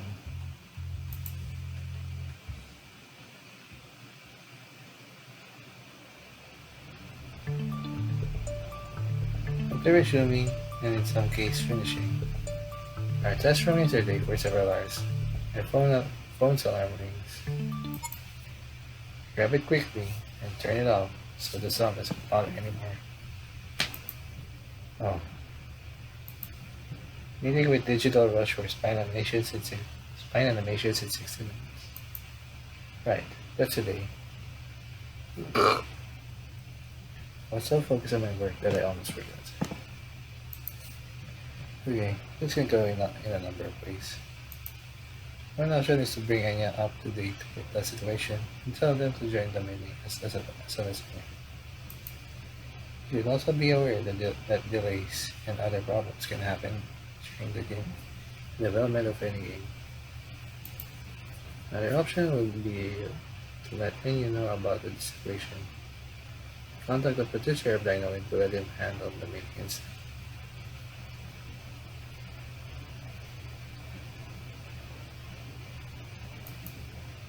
Ensuring that things are delivered on time is his job after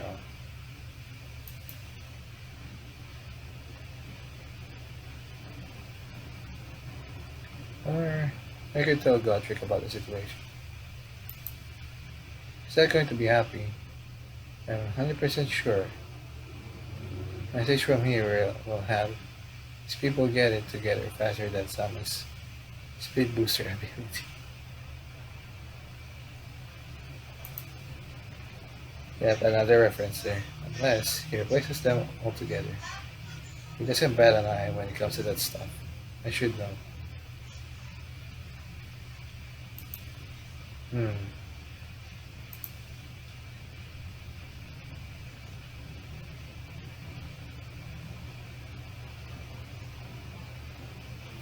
Okay, so let's save here.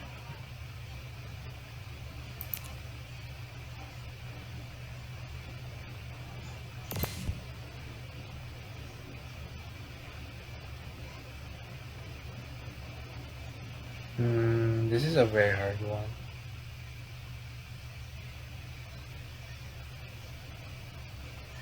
Summarize the situation to Enya and bring up the meaning.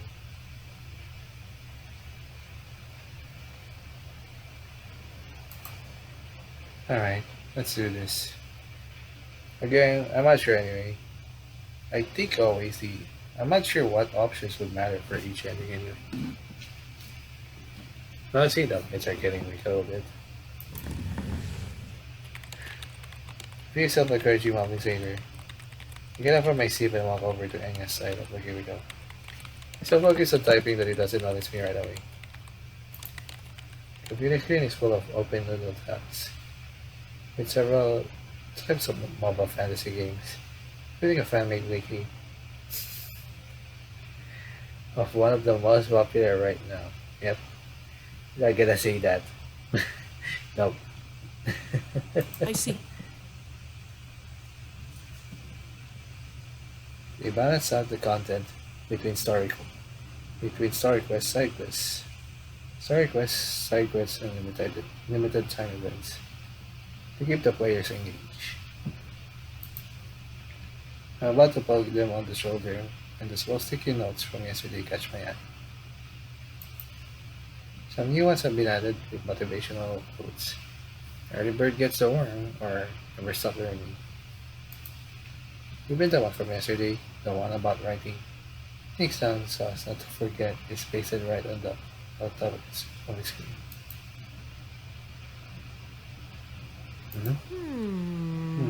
Players level. Apart from the written memos, I noticed a bunch of doodles, all of them resembling characters right out of a fantasy game. Wait a second. There are even more designs than yesterday. That's impressive. Ah. Oops. I should have said I was here. Diana! What? When they realize I'm checking their doodles out, maybe I should take them down from the screen. Or attempt to at least. It's I swear I'm not doing a good job. Or sketching on the job. I'm not talking off, honest.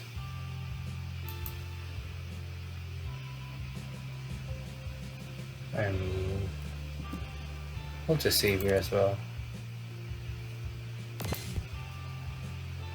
Compliment, I guess. Good job. They're very good, are they? Jeez. I think his jaws drop. Jaw drops open so big that if a fly or a mosquito were passing by, you might accidentally learn what they taste like. Why? Really? No, yes. I mean, you really think they're good. I don't like giving away compliments, so take that as you will. Thank you, Dan.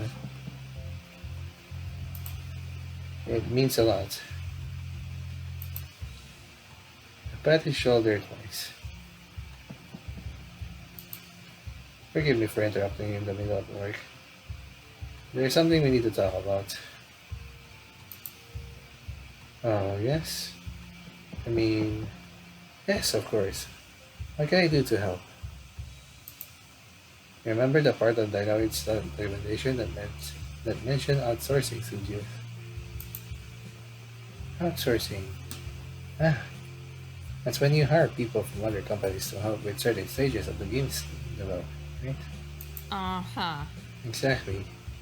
In our case, we mainly outsource animation and some motion-related stuff, like music and SFX. That's so cool. Okay? A sudden pang in my chest makes me wince. Yeah,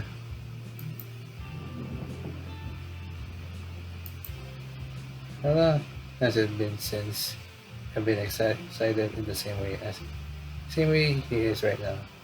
His cheerful demeanor almost makes me feel guilty. I sigh and shake my head. My work is very well done indeed, but there are times when we unfortunately have to make delays into account. Major delays. Ah, that's no good. And yeah, searching like they're not quite convinced yet. Hmm. Is it possible we gave them too little time? I know delays aren't okay, but shouldn't we believe in our teammates? My shoulders drop. You're too nice, Enya. Huh? Uh, isn't that a good thing? I shake my head. Being nice is not the same as being kind.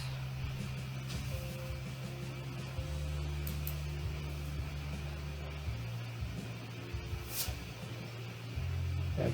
When you're nice, people can take advantage of you. When you're kind, however, you're able to set boundaries for yourself.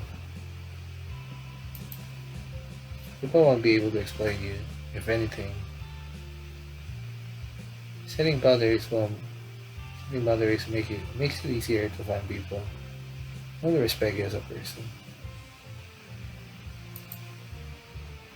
If only I followed my own advice. Listen, As well that it can be manageable. However, when it comes to mobile games with limited time events, slowdowns can be fatal. You don't have the luxury to wait that long because players won't wait that long. Yes, some might be more patient than others, but the reality is, player who isn't engaged enough will lose interest and eventually delete the app. Not to mention, too many delays can be detrimental to the other people in your team. I see. That's a bummer. That makes sense. Good job. Seriously, company are really having trouble with this time around. They catch on quick. Digital Rush. They're an animation company that works with spines. We've worked with them for several years, but lately they've been having more and more delays. Which is why I've scheduled a meeting to discuss certain things today. We usually have junior designers join these, and I feel like it will be a good learning experience for you. You don't have to say anything, just be there as a listener. Enya raises their hand as if they wanted to ask something to their teacher. Question. Go ahead. Go ahead. Can I bring my notebook to take notes? And I am still inexperienced, so I don't know how much I can help in the matter of discussing things with the animators. But I'll write down anything that can help. Oh, Very insight, very insightful of them to take the initiative. And not a pat his shoulder. Appreciate it, Enya.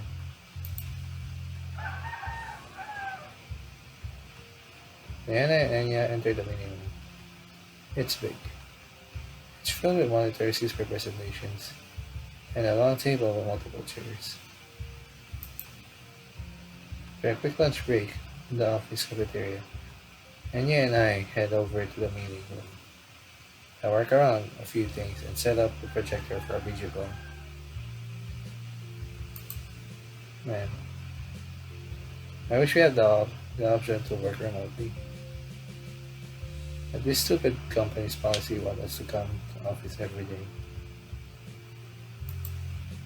Maybe it's a point of that if we can do exactly the same thing from the comfort of our homes. Sigh. Enough, Diana. Now time for venting in your thoughts. I glance at Enya and they give me a thumbs up while holding their notebook. On the other hand, well, the mouse cursor moves towards the Bites of Teams Meet link. Quick. Two cameras, windows pop up on the room projector. Representatives from Digital Rush appear shortly after. Hello everyone, how are you doing today? Anyway, good. Just got back from walking, Wolfie. You know how dogs can get impatient? Can get when they're impatient. Haha. Man, I don't think I could wake up at 6 a.m. I don't know how you do it. Not this again. I hate small talk. I hate it so damn much. Enya ships in his seat, not quite knowing how to enter the conversation. Now, Susan, I wanted you to meet one of our recent entries. This is Enya. You're a junior game designer who just started his degree. Nice to meet you. We lowered their gaze while holding the notebook tight. Oh, a familiar face. I thought I was meeting Sonic for a second. I mean, it's blue. Nah. What do you think they look more like Shin Megumi Tensei 5's new project. Still, your hair's rad, man. Jesus, these guys have less tech than the first two rivals in Puppet Monsters combined. Uh-huh. Anyway, Enya's going to be more of a listener this time, but they'll be joining us more often in other calls. Anyway, I don't mind. I'm good with that too. Masadance's stuff is finally over. Mop and Susan fill me in on the spine's animation progress. Okay. So you can have them finished by next week, then? Should be fine. We just had a few personal matters, so then lately some of our team members calling in sick. Well, sighs.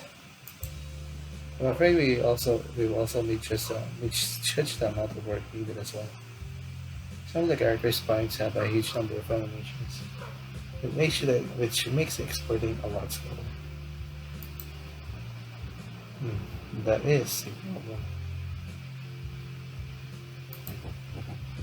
Enya's pen dashes through the paper as they write something down.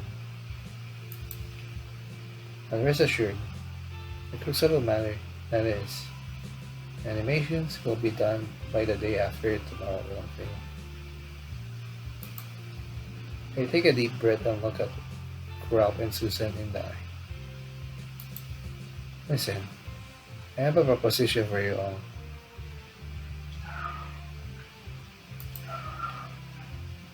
Everyone faces me, including Enya. I understand unprecedented things can happen. And I know you've been having some issues ever since a portion of your team left the colony. That's not an easy matter to handle. However, it's important you to tell us these things in advance and not so close to the deadline. Your animations are one of the most vital parts of the game, and we can't move forward without them. I know we communicate via email for the most part, so why don't we exchange phone numbers as well? That way, if there's an emergency, we can know ahead of time and act accordingly. I will also look into the matter of the heavy spine animation files. Well, I don't see why not. We've worked with each other long enough. Yeah, I agree. Enya flips a page from their notebook, which they bring very close to their face, and writes a few more sentences. And then look at us from behind the jotter a couple of times before looking back at his lap. Wonderful. I also think we should use Trello in order to make progress more visible. To make the progress more visible. We all know how to use it. We usually handle everything with spreadsheets. But I know Trello has good reviews. Shouldn't be a problem. I'll make sure the team takes a look at it. It's very intuitive and easy to use. I can send you a small tutorial if you need one. Thank you, Diana. That'll be great. I noticed Enya biting the end of his pen, stealing glances at us once again. Did you think of something? Enya. Enya. I don't need to repeat it. Yes, I'm paying attention. I have to bite back a laugh. I mean, yes? You have something to add? Well, I was thinking about the heavy spine animation earlier. I'm by no means an expert on animation, not even close. I know there's a way to reduce file size quite a bit.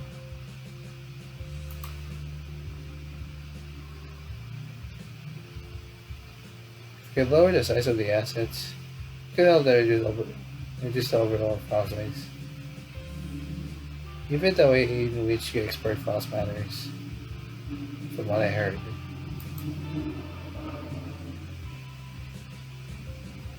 Ralph and Susan's eyes open so big that they remind me of a cartoon. That's it. Why didn't we think of it before?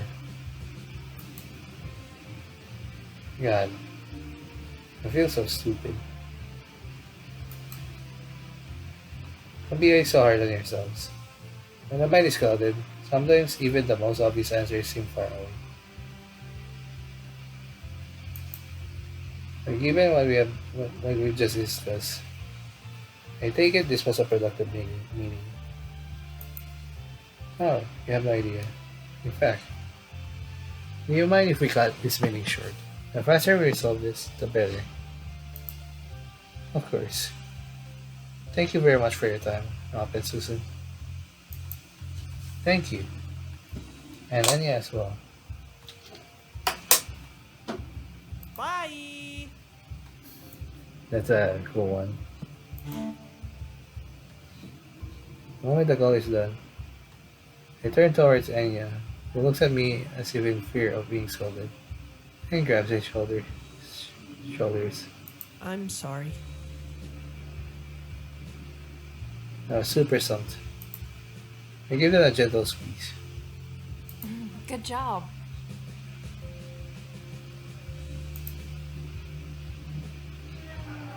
Hmm. Thank you.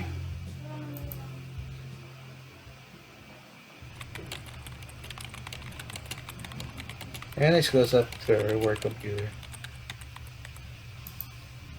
Oh god, I'm tired. I'm so tired. When will teleportation get invented? I could use a good pillow right about now. Sigh. Okay, maybe not before dinner. But the idea is there. In any case, work's over for today. The office lights are turned off, and it's dark outside, indicating it's nighttime. Turn off my computer and crack my neck on both sides. Ugh, I should really make an appointment with a chiropractor.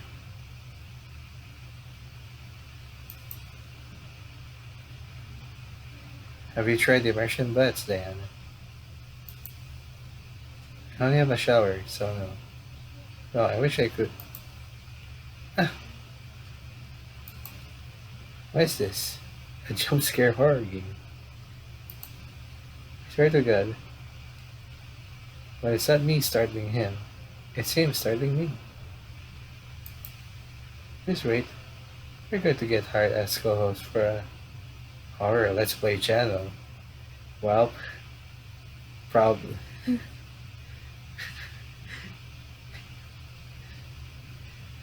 Probably like something like Manly's, like the Sonic co-op and shit. Nah, just kidding. What is it, Enya? Nothing. I was just making small talk. Great. Something I definitely excel at.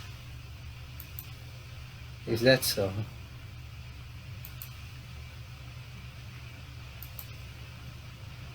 Anya puts their hands behind her back. And looks to the side. I can see he's also ready to head home. Okay. It's not nothing. Question. Okay. Do you have a dream account? What? I really love that voice. Like the response. What? I'm just saying. You don't have to if you don't want to, but well, if you do. Maybe we could add it. Maybe we could add each other.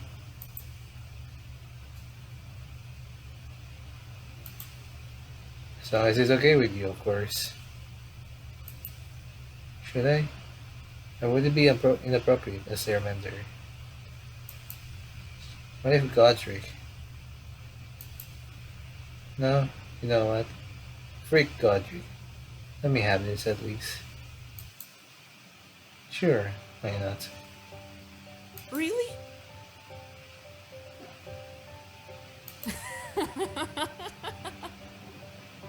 Wait. Can I see the history though? Why not? Yeah. Yeah. Why don't we exchange phone numbers too? Okay. Oh my gosh. Yes. Let's. We a shop. Nah, just kidding. Once we add each other's contacts, we say our goodbyes and leave the office. Now 1 minute passes before I receive a message from Enya. Pocket Booster. A username. That's cute. I bet your favorite pocket is either Starmie or Peak Loop. Okay. Anti-copyright names. Well, you know, it's about game development and it's all about, so it's also cool to have other games as reference, of course. I have to unfortunately turn on my electric fan now because it feels like it's kind of getting ass a little bit now. How in the... Oh, fuck. Needed to not, like, shake around.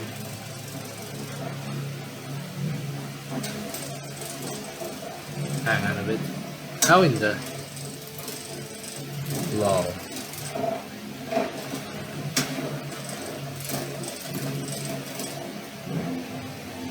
Triple nuts.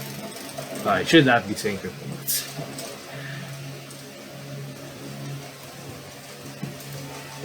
What is it? Oh god.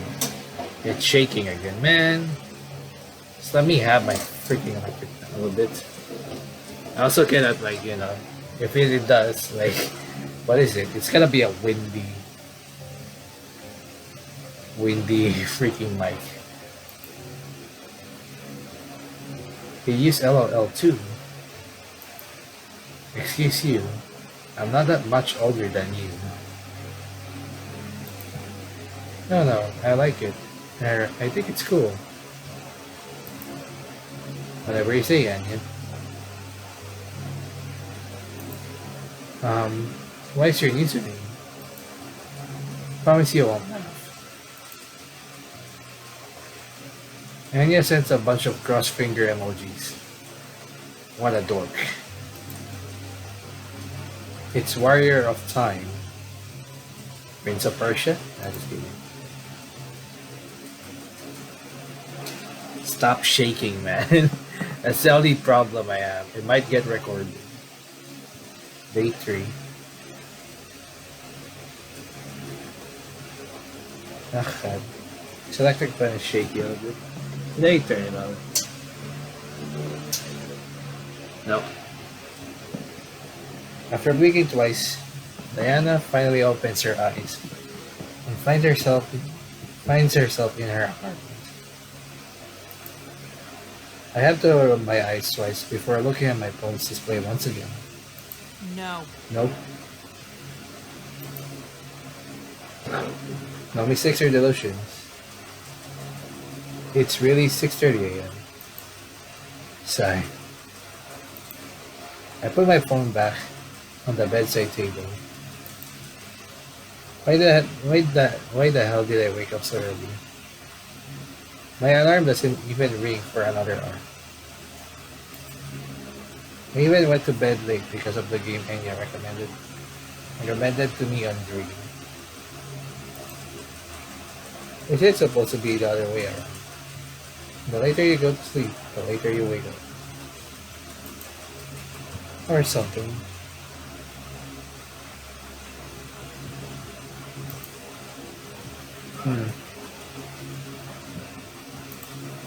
Even though I only got 4 hours of sleep, I feel strangely refreshed.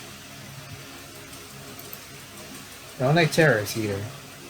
I don't think I even dreamed. Did the game from yesterday leave me that exhausted?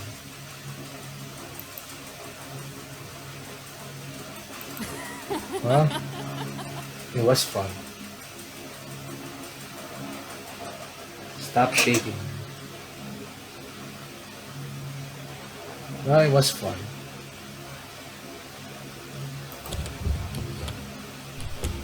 After washing up and choosing my outfit for the day, I drink a cup of peach tea. It's way too early for a full breakfast and head out. The sky is so beautiful. It reminds me of a painted canvas. It reminds me also of my recent art. An endless cerulean with strokes of fluffy color and white, and the occasional gliding bird. I feel like walking today. With headphones in place and phone out of my jacket, I open the Fair Music app and lose myself in the world of Zelda's soundtrack. My feet on autopilot as I make my way to the office. The ocarina makes such a great sound.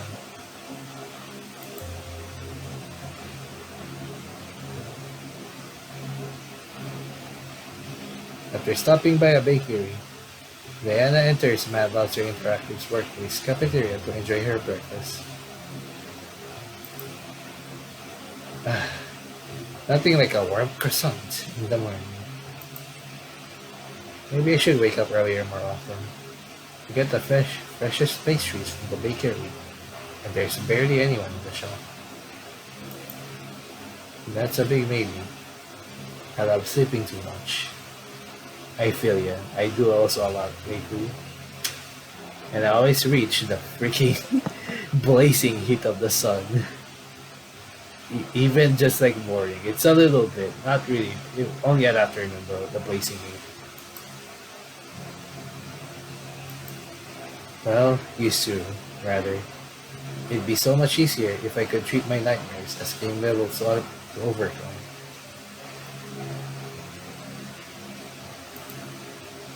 Where's a genie when you need them? I wish for my life. You need to wish for my life to gamify. That and killing my boss repeatedly with a mega buster.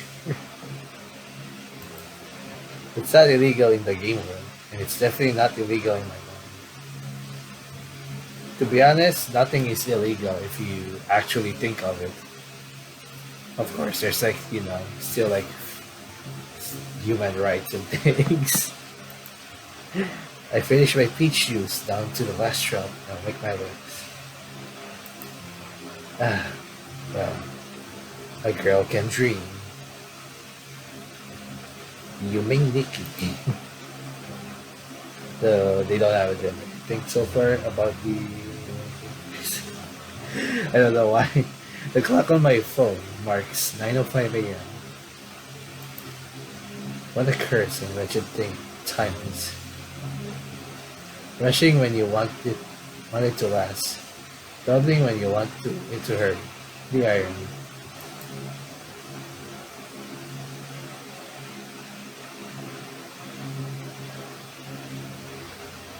Diana takes the elevator up to the office. Place my belongings in my cubicle before giving my arms a big stretch and sitting down in my chair. The computer blinks awake right as I hear the footsteps of someone rushing through the hall. Who? Diana. Should have guessed. Enya arrives at the office panicked with a few hairs jumbled. There's sweat dripping from their forehead, and they're completely out of breath. I'm sorry. I'm so sorry. My alarm didn't ring and I overslept. So I had to get dressed in 5 minutes and then I forgot my phone, I had to go back. I forgot my phone, so I had to go back. And when I went out again, a cat was stuck in the tree. I tried to help, but it scratched me and then I missed the bus and stop. Huh? I approached him and patted him on the shoulder. Listen, It's fine. You're not even that late. But helping a cat, I'm missing the bus in turn. Now that takes skill. As long as you don't get skill drained. I'm just kidding. This isn't fair. Why do games make it look so easy? Real life is a scam. Very true, I know.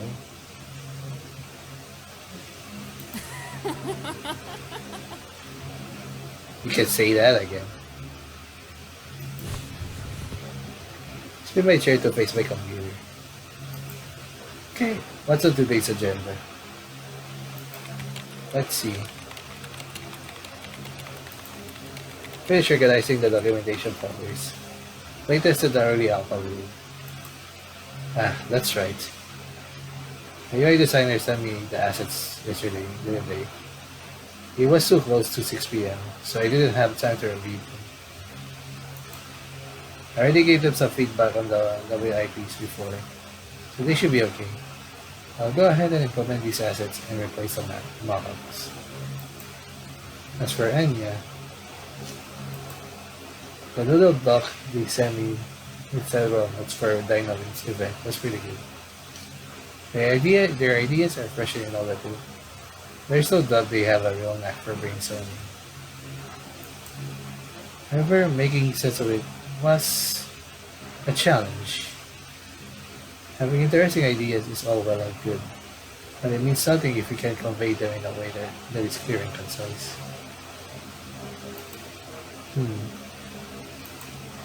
I'll write them some comments in the document, so I must make sure to point out not just his flaws, but also his strengths. No one should minimize or verbally destroy the effort someone puts into something, no matter how clumsy it looks. It will be busy for a few hours.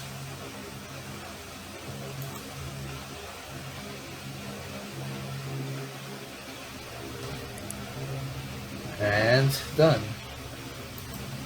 Phew. I'm glad I was able to finish everything. Hopefully just in time for lunch. What? It's 3:30 p.m. already. What? How? When? Ooh. I can't be loud, unfortunately, because I'm still recording in the middle of the night. That means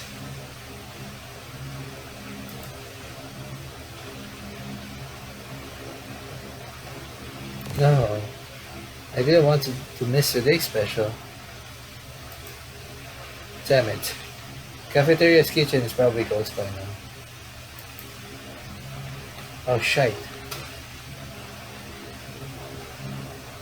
I was so focused I forgot to check my Snouch messages. The red bubble next to the name gives me heart palpitations. Please don't give me more work. Please don't give me more work. Please give me more work. Swallow hard and click on the conversation. I expected nothing less from our employee of the month. Huh?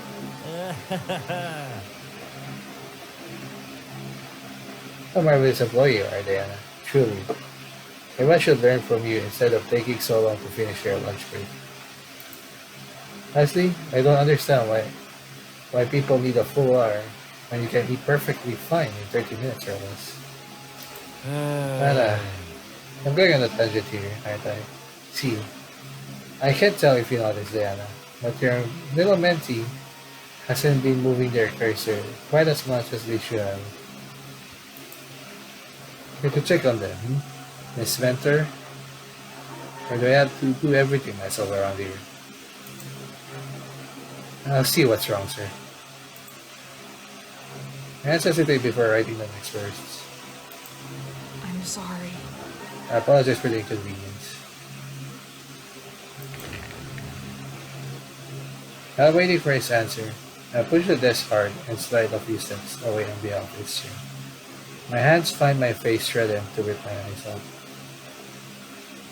You're okay, Diana. You're going to be okay.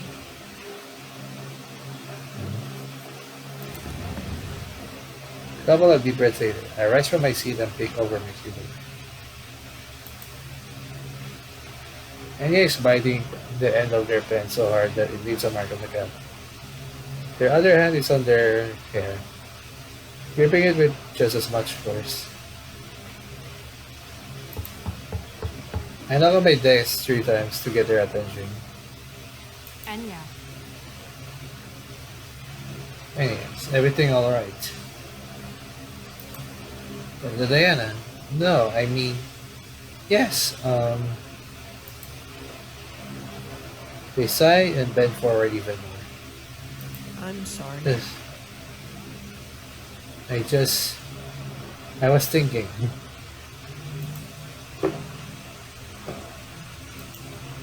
Did something happen? How did you, don't answer that. It must show on my face, huh?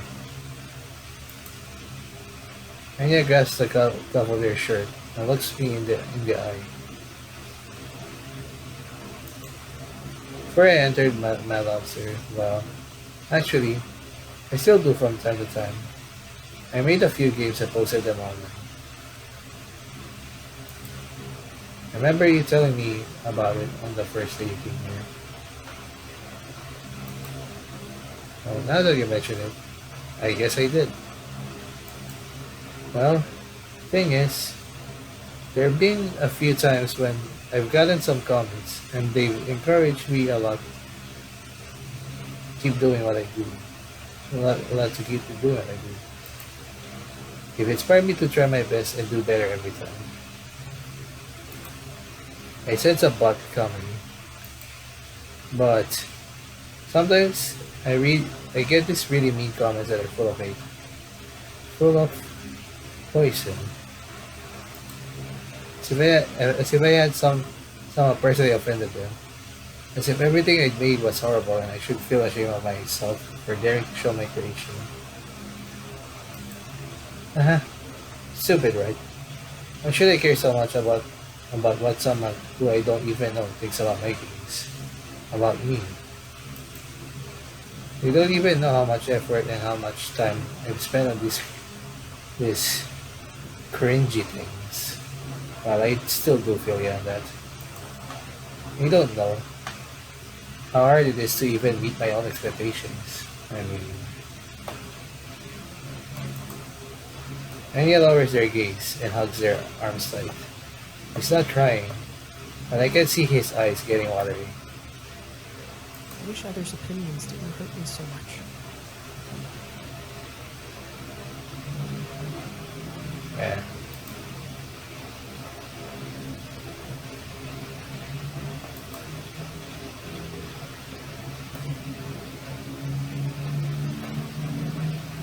What am I even saying? Sorry, Diana.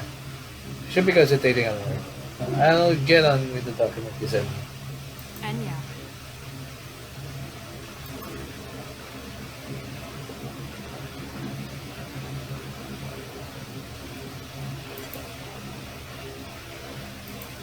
Okay, there's a lot to save here. The only one I didn't say was the choices of like eat on the test and shit. Because you can like it's not really a far options and share a personal experience. I think it might be the better one. You mind if I tell you a personal experience?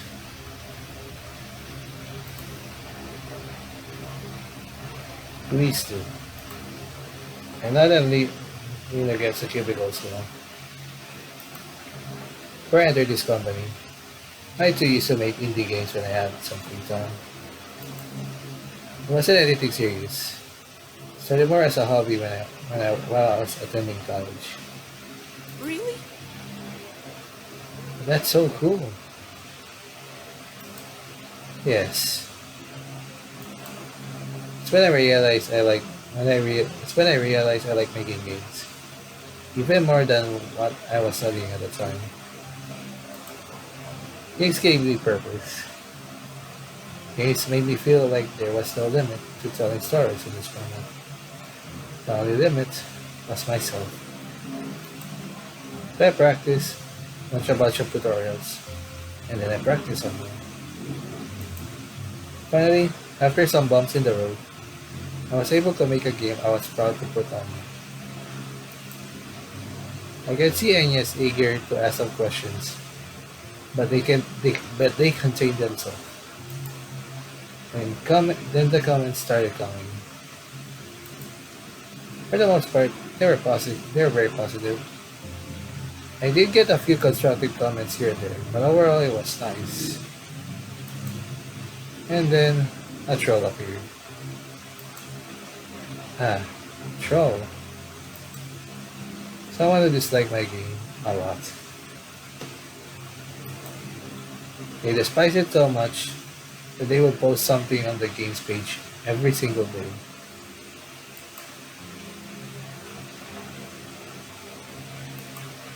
Sometimes it was about the game itself. Other times it was about me. When I did what I said, they always find something to criticize. Well, it only got them so far. In the end, their account got blocked and they decided to hide my game from view. That's so mean. Diana. Just for some, just for some time, mind you.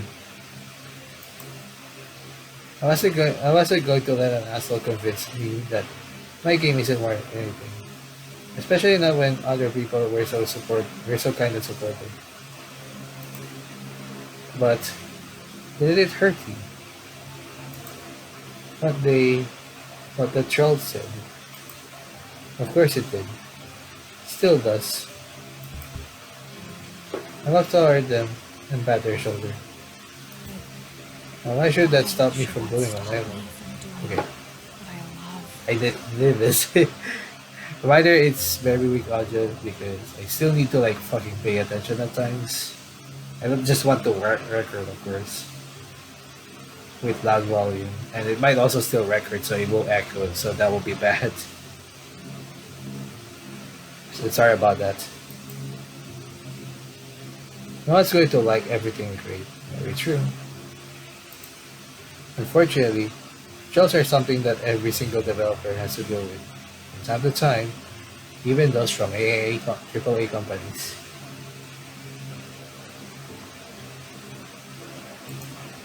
I've heard stories of devs quitting social media and their jobs altogether because they were harassed on stuff. It's awful. However, the opposite also rings true. There will always be someone who likes your work.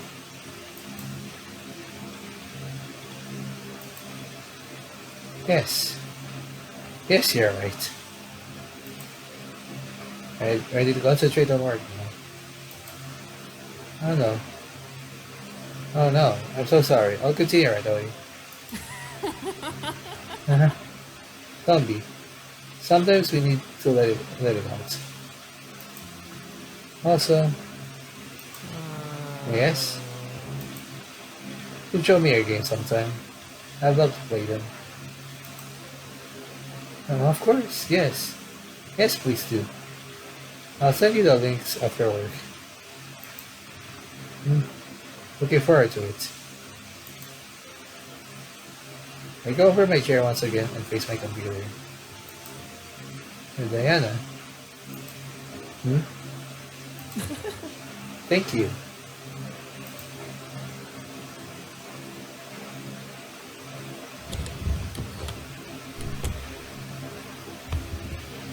As soon as I close the door, I drop my belongings on the carpet and let myself fall on the bed. Ah, home sweet home. I'm so glad I don't have to work tomorrow. Taking the day off was a good idea. And if there's an emergency, I can always, well, I hope not, to be honest. Right. As those thoughts begin to occupy my mind, my phone vibrates in my pocket. This better not be Godric. Who am I kidding? It's not like him. He surely wants to take advantage of the fact that I'm not coming in tomorrow. Crushing weight in my stomach makes me flinch. I still reach out to my phone anyway. What? Huh? Wait. Interview about alot interactive. Not this again. Okay. At this point, they're just asking to be verbally flipped off.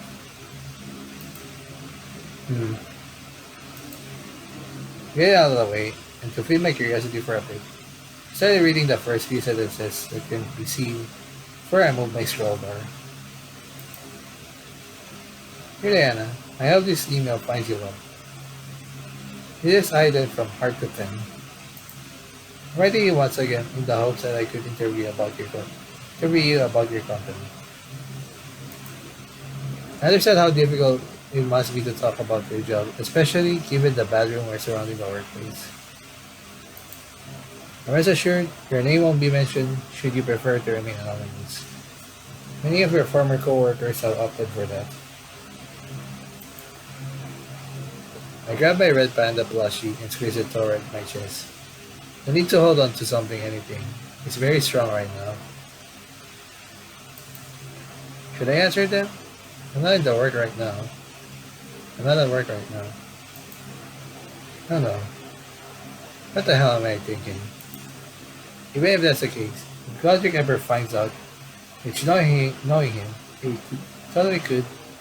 I'm as good as fired. Even if this island person guarantees my safety with anonymity, who's to say he wouldn't realize who I am based on what I see in the interview? No, it's too risky.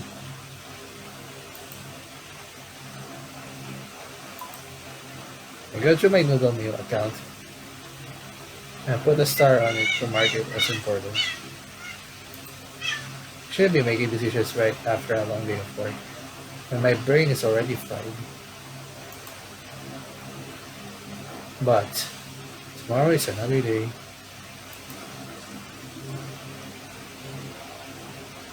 We're still only at A4.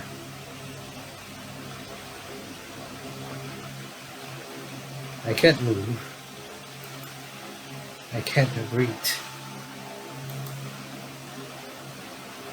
The shadow obscuring his face. Godric frowns at Diana. You know, Diana, I tried being nice to you. Murky shadow emerges at Godric's desk, shaking his head. I gave you a job, and let you live out your dream. Yeah, I even promoted you to a senior game designer. Gave you a nice little bonus too.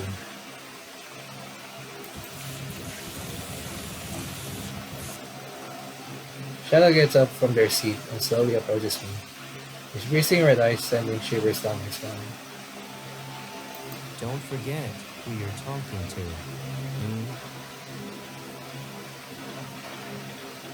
This is how you're paying me. And broadcasting to the world how awful this company is. How cruel I am. What's the one that let you take breaks so you could mope about your failed relationship? It's the one that kept your miserable ass here despite all your hiccups. That's right. Me. You just wanted more, didn't you? More than what a good boss like me can give you. They betrayed me and told the world how I hurt you. How I mistreated everyone. You are so freaking ungrateful. You see my face now. I want to close my eyes and make this all go away. But my body is frozen solid. Nothing, not even my own mind, is listening to me. I can hear him breathing. I can smell the expensive coffee lingering on his breath, and it's overpowering my nostrils. It's absolutely putrid. Shut up! Get away from me. Get the frick away from me. Maybe I should let the world know who you truly are, Diana. An ungrateful, talentless, and loveless woman who believes she's worth more than she actually is. Someone who hurts those around her because she's that damn selfish.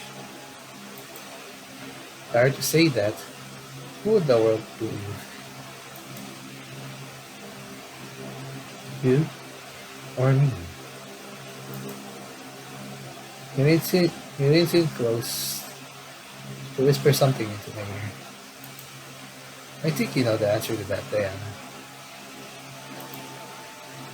He leaves my side, but not before placing a firm hand on my shoulder. You need this job, but I don't need you. In the forceful show, Godric sent me falling into the abyss. I watch as his office and image disappear into the void. And weirdly transitions into like becoming a little girl and a black slender figure.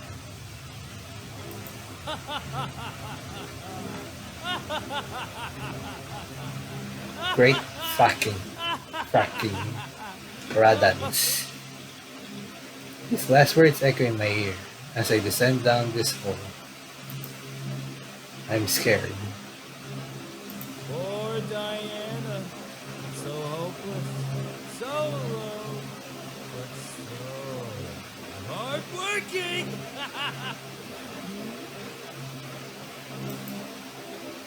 Godric's disembodied voice continued to echo, leaving a firm imprint on my mind. Please, someone, help me. I don't want to be alone anymore. A hand suddenly grabs my wrist with a firm grip. Diana! I got you. A colorful blur emerges, holding out to me for dear life. I can sense the panic in their eyes. Enya, trying his best to pull me up, but his grip is slipping. He's inching towards the edge. Ah, why? Why is he doing this? Slowly, I can feel myself being lifted up to somewhere safe. But Godric emerges from behind Enya. I open my mouth to scream, but nothing comes out. Enya is blissfully unaware of the danger approaching me. And he pushes them.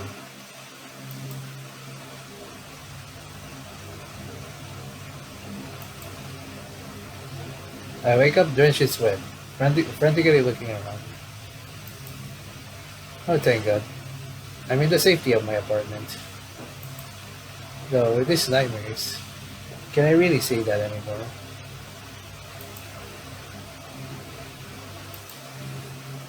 I hang my red panda plush, a soft sobbing escaping in between my lips. I stay like this for a good while, crying just loud enough for me to hear. It feels nice to cry, but I can't help but want more. I want more than just fleeting moment of respite. I want to feel nice all the time.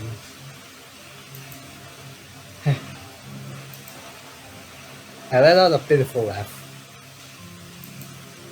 Look at me, being selfish again. You want companionship, but then you keep everyone at arm's length. And why? Because you're scared. Scared of Godric. Scared of being hurt.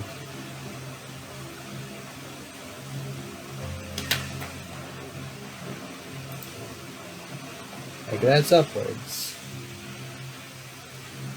In my shelves, where some of my figurines lie, my eyes focusing on the final No.7 figurine. It's nowhere near as pristine as the Crocker's edition figure I got, but it's still just as valuable in my eyes. Out of nowhere, my mind flashes to Enya first day, when he tried to hold the figurine.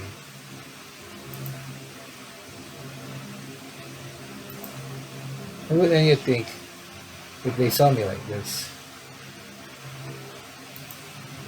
Godric's message from earlier this week flashes in my mind.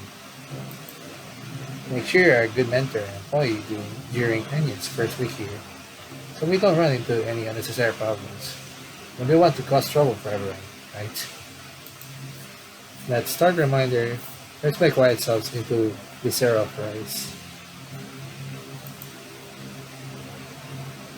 Chips take hours until the tears stop flowing, and the numbness returns. I grab my phone and open up my email.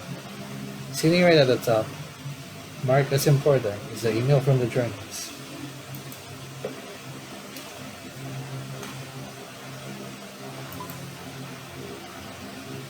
I delete it.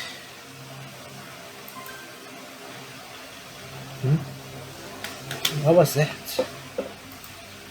I take notice of a strange notification on my phone, hidden among the others. It's a text message. I stare at it for a while. Suddenly a warm feeling gripping at my heart. Tap on the notification to see who it's from. It's Enya. Anna, I need your help. Without thinking, I hit the call button. All I hear is that dull dial tone. Come on, pick up, pick up. What happened? Did Enya screw up somewhere? Did he accidentally put fish into the cafeteria microwave? Did Godric do something? I grip my phone tightly. Finally, after a few painstaking rings, the call connects. Diana! Thank goodness you. No. Apologize immediately. Huh? Apologize to Godric now.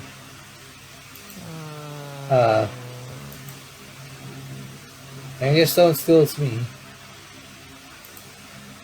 It's an awkward silence clouds over our conversation. It's only then I hear the chatter of the cafeteria, rather than the monotonous typing and quiet chatter of the office. What? Is that not what is that not what you need help with? No. Then why did you send a message in all caps stating you need help? Just like folks. I saw you had over 100 hours in Escape 888 and thought I could ask you for help in the puzzle.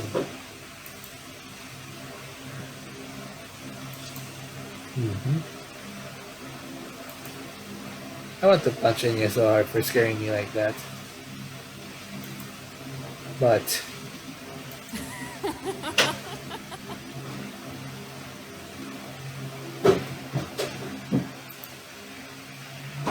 so dumb. Who writes a message that sounds like a life or death situation? And it's actually about a damn game. You're not mad. Oh no. I am. You have definitely taken at least 30 years of my life. But it's just so silly that I can't help but laugh. Thank you. Look at that. Thank you.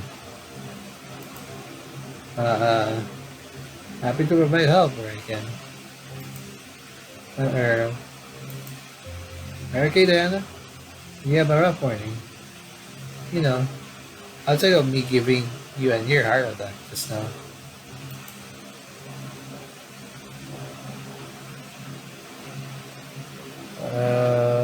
That's a very hard one.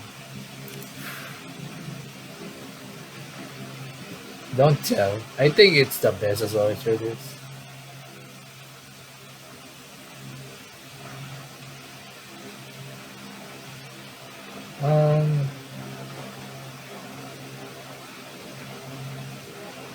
Ooh.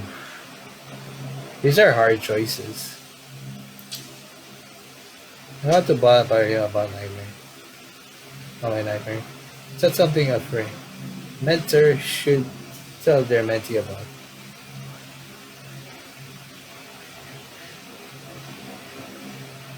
I'm sorry.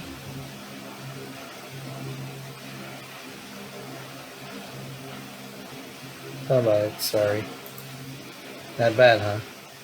If that's the case, I still want to help you. I have my fair share of horrible nightmares. Also, will keep you up until the sun rises. But there are ways to help with that. What? Like counting sheep? Ichichiga Yobiki. Ichichiga Sabiki. What? No, that never works. The last time I tried counting sheep to sleep, I ended up dreaming about demonic sheep with red eyes and sharp teeth. The dark sheep.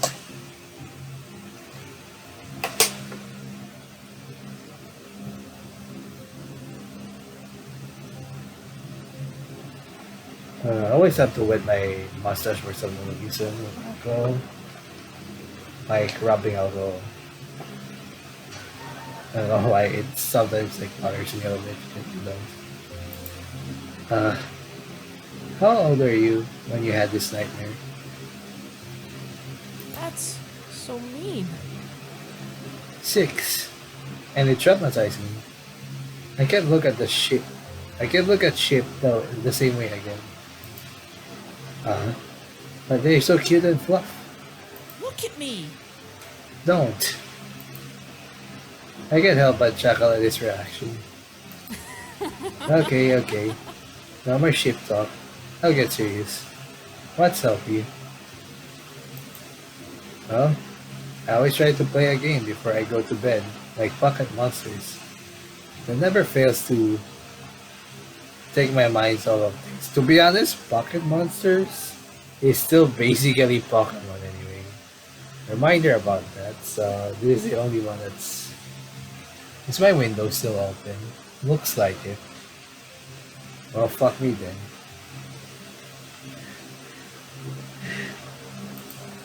So I've tried other methods, like drinking some warm tea or listening to white noise.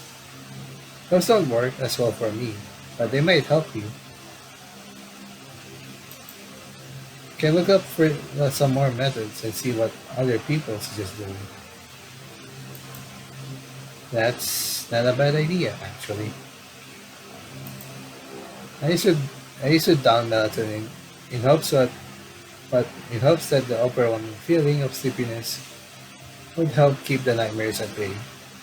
But that eventually stopped working. Thank you. Sure, I'll try that. Thank you for the tips, Anya.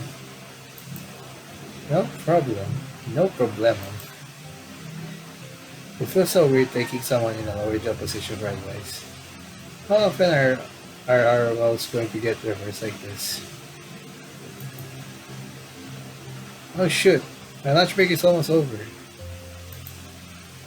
And I get didn't get to ask you about how to solve the communication. I think that's an actual thing, right? There's a communication room, right? The one with the Morse code, I think. Oh.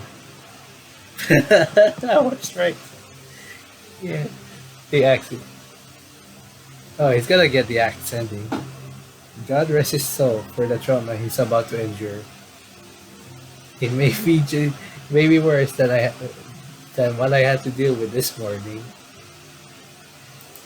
Okay, I gotta take a screenshot of that. Just for those. I'll send you some tips later, okay? Oh, thank you, Diana. You're a lifesaver. You know, I will let's play 999. I don't know about the rest of the games though. Probably 999 and only VLR. I didn't really like about the Wages Last Reward. It's very mixed bag, I will still say that. But really the least in the series easily. Bye. Bye, Diana. Bye, Enya. Have a good day at work, okay? Will do. And you have an awesome day off. Enya hangs up the call, leaving me alone to my own devices. I open up my phone's web browser and do a noodle search for treatments for night terrors. For a few minutes, I get some hits. Tapping on the first result opens up a forum page. Opens up a forum page where people give each other advice.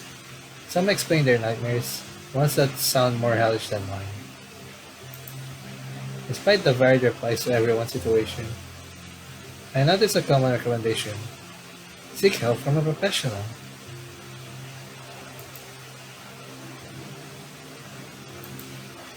Will I have time for that?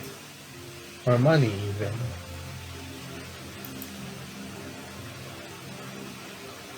Well, I could say you're not imagining it. Maybe it could be worth checking out if I ever find the time for it.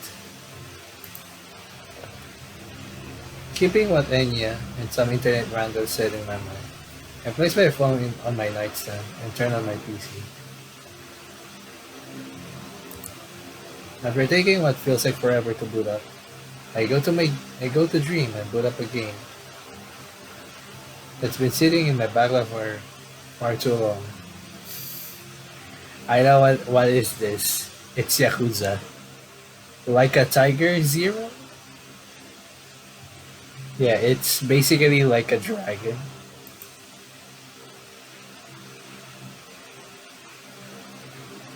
Day 5, okay, that's the shortest one so far. We're almost there. Diana walks into Mad Lobster Interactive Studios. Man, I wish I had 2 days off in a row.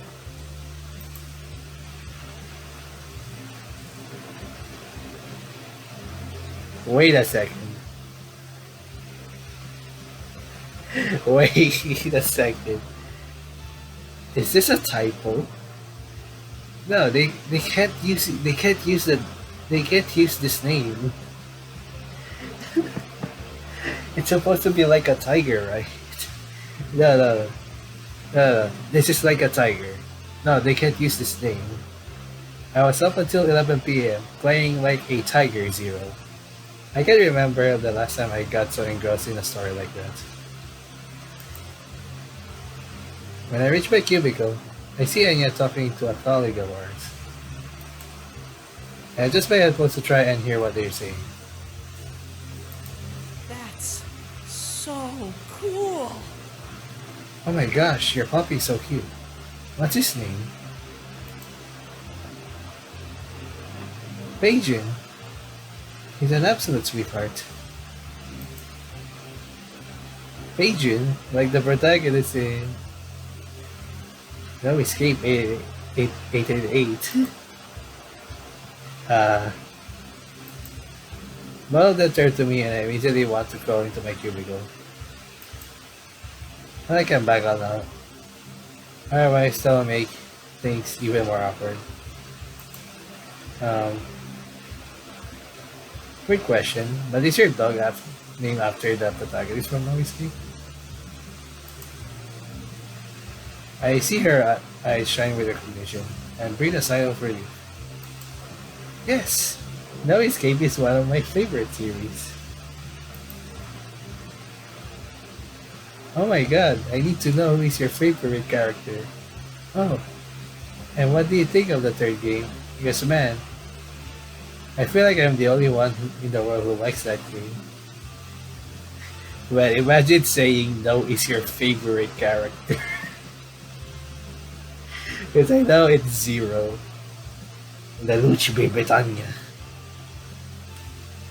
They are not related, okay? That's from Code Geass. The other no. The other Zero is like a variety of characters.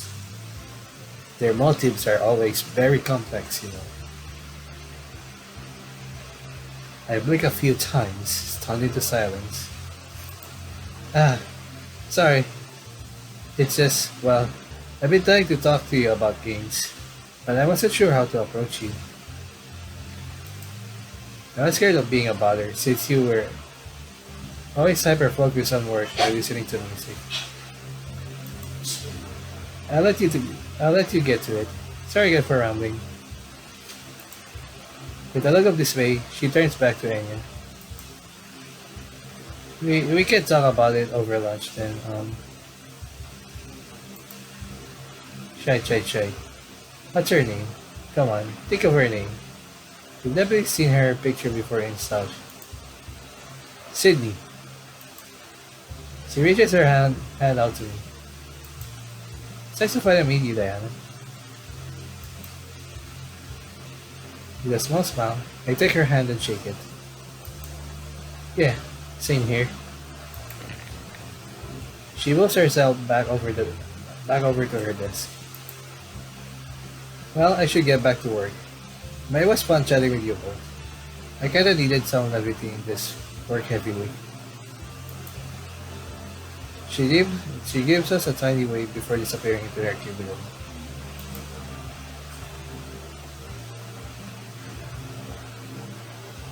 Enya and I sit down in our respective cubicles, ready to start the day. So, his voice raised from above. I look up to see him peeking over the divider. How did you sleep last night? Thank you. Really well, and it's all thanks to you. Instead of laying in my bed to go back to sleep, I played a game to help ease my mind. Really? Ah, so glad. How did you play? Well, I spent the day playing like a Tiger Zero, yeah. I don't know. Or like box. But like, why did they mistime that? Did they actually type the title? They can't be saying that. Like a Tiger Zero. Ooh, I've heard of that game. So it's been mostly through memes. I actually don't know anything about the characters or story. It looks like a ton of fun from what I've seen. It is. Though I'm not sure it will be quite your speed. If you ever want to check it out, I know that Like a Tiger 7 is great for newcomers. That one has turn-based combat. I can hear Enya typing on their phone. We're listening on it on Dream right now. Oh, so that's what it was. I thought it was something like, oh, it was Steam. Excuse me? What is this I see? My employee slacking off. My, oh my. Enya and I freeze, eyes wide open. You two, to my office. Huh? What did we? Now.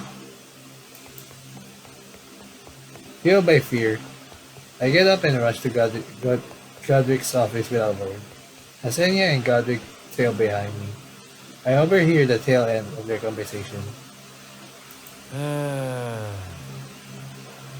You know, I expected better out of you, Enya. It's unfortunate, really. I'm sorry. Sorry, Godric. And hearing Enya whimper out of an apology makes my heart ache.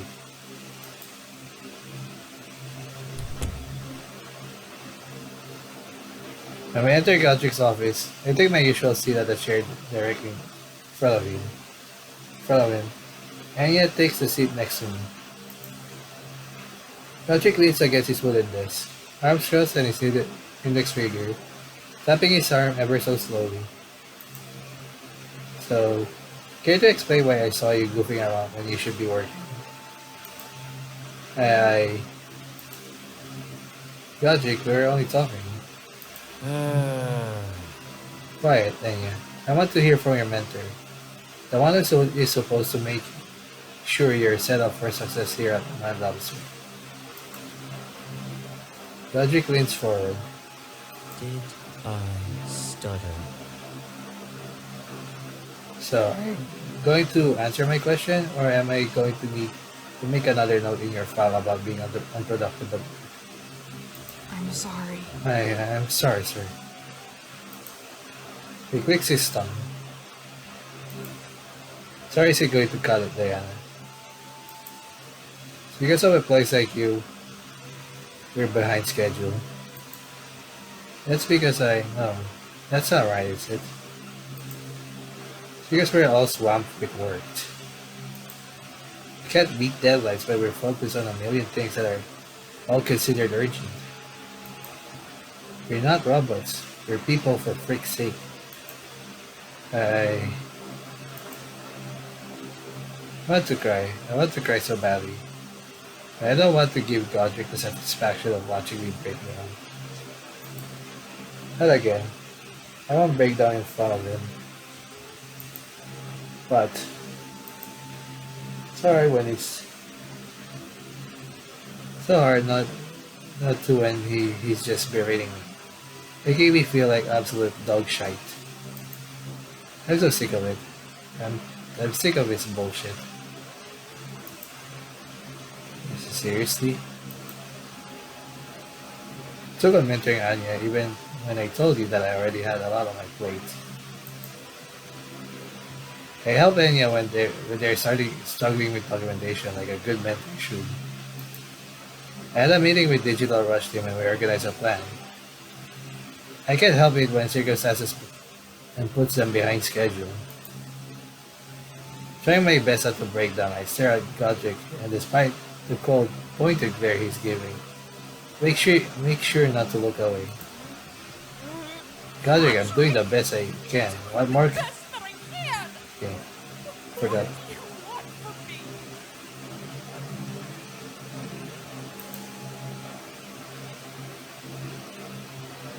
And despite all of that, you still managed to disappoint me. The way your best isn't good enough.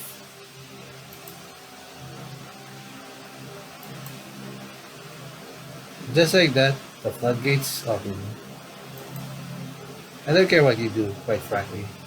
I don't care what's happening over at Digital Rush. I have shareholders to appease. They only care about results. If we don't provide them with timely results, they'll cut our funding. And let me tell you, they're quite peeved because we've been missing deadlines. I was hoping to smooth things over here early next week during our quarterly conference call, but I can't do that. Not without any good results, at least. It's all because you are doing your best. Godric. Anya's whisper doesn't reach him because he continues with his tirade. You know I can get rid of you, right? You're nothing special, Diana. I can replace you just like that.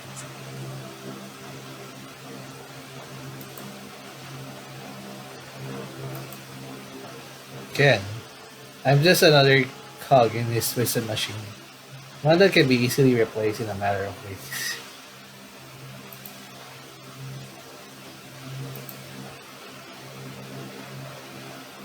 Godric, stop.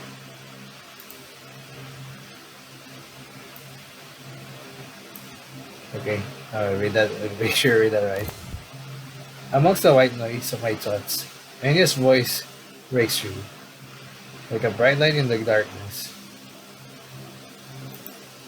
They stand out of their chair. Their bald hands are shaking uncontrollably, and a drip of sweat rolls down their forehead, but they stand tall and firm. Don't talk to Diana like that.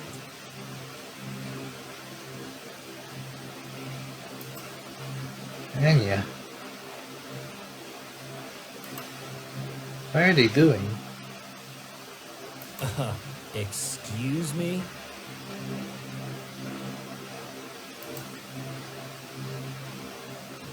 I can't let you continue to talk to her like she's yesterday's trash.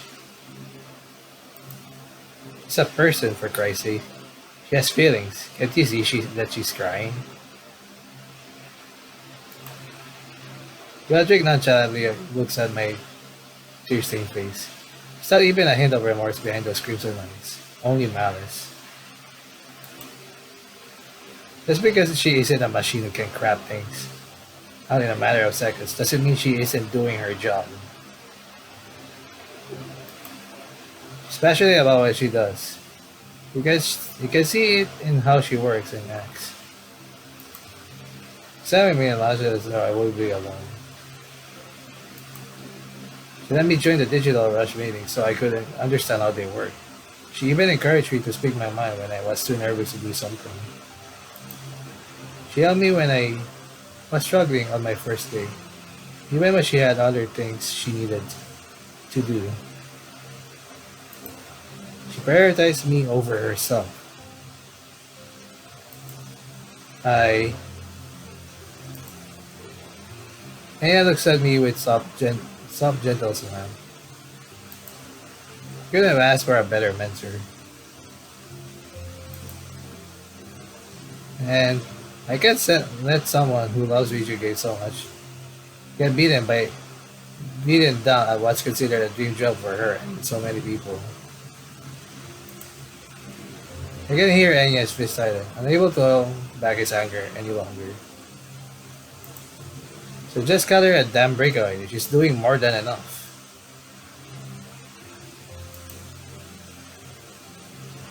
Hmm. A sudden sharpness in Enya's tone catches us both off guard. And for a moment, the room is silent but so tense. So much so that it's suffocating. As he rhythmically taps in his arm, Godric stare daggers at Enya's. And just like me, Enya's demeanor falters ever so slightly. And I'm so scared of what he might be thinking in that rotted head of his. Before he can even open his mouth, I stand up and put myself in between Enya and Godric. I'm sorry. Godric, I apologize for Enya's behavior. And Hannah, do you now? He sighs. If you try, sorry. Can more than make up for it by catching up on your task. Did I stutter? I expect you to work a little later tonight. Do I make myself clear?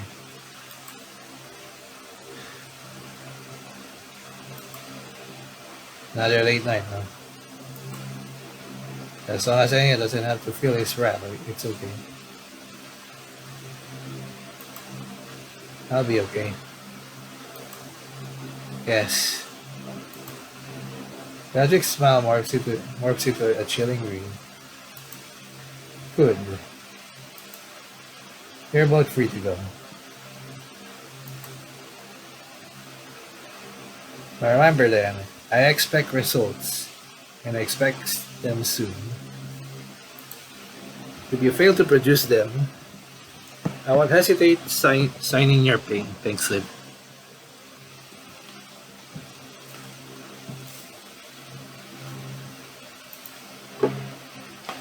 Of course.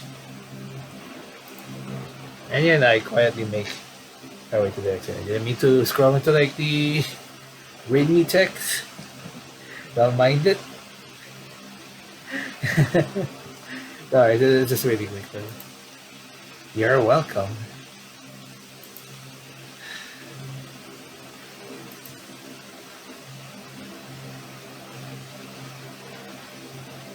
I drag myself out of Godric's office. Once the door closes, I turn to Enya.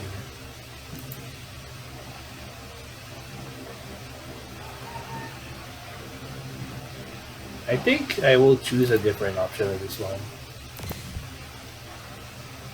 Thank you. I should yell at him. I really should.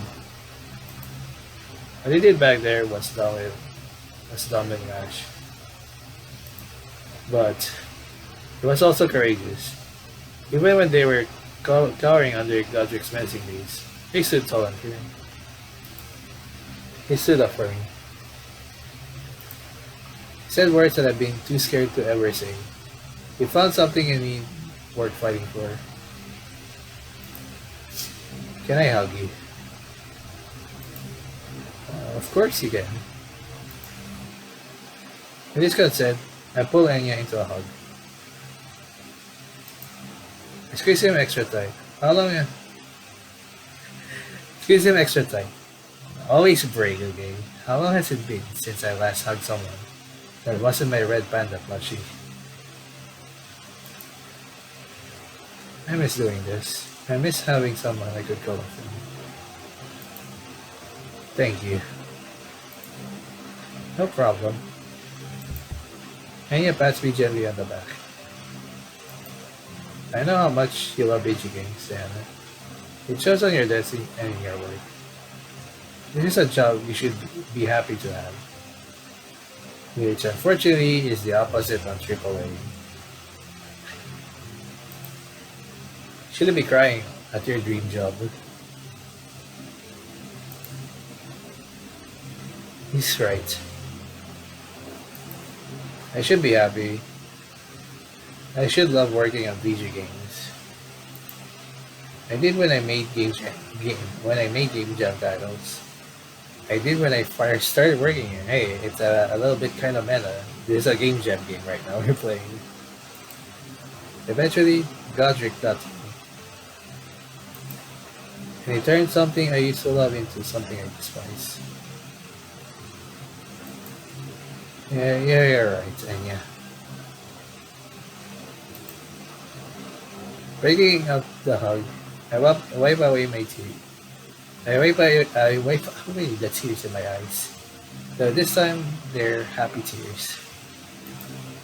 Now, let's get back to work and make NaNoRenO the best game we can make, shall we? Let's do it. Hit the way, mentor. With Enya trailing behind me, we head back down to the office invigorated. Day 6.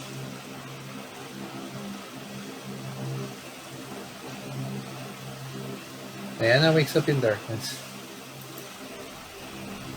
It's all dark around me. It's dark and a bit hard to see, but I'm not afraid. The darkness has a gentleness to it, makes me relax and safe, like a foggy sky when it's about to rain, like rain itself.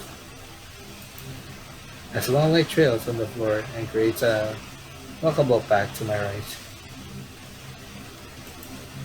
The only sounds I can hear are my own breathing and a strange sort of whistling. It's coming from the same place as the light.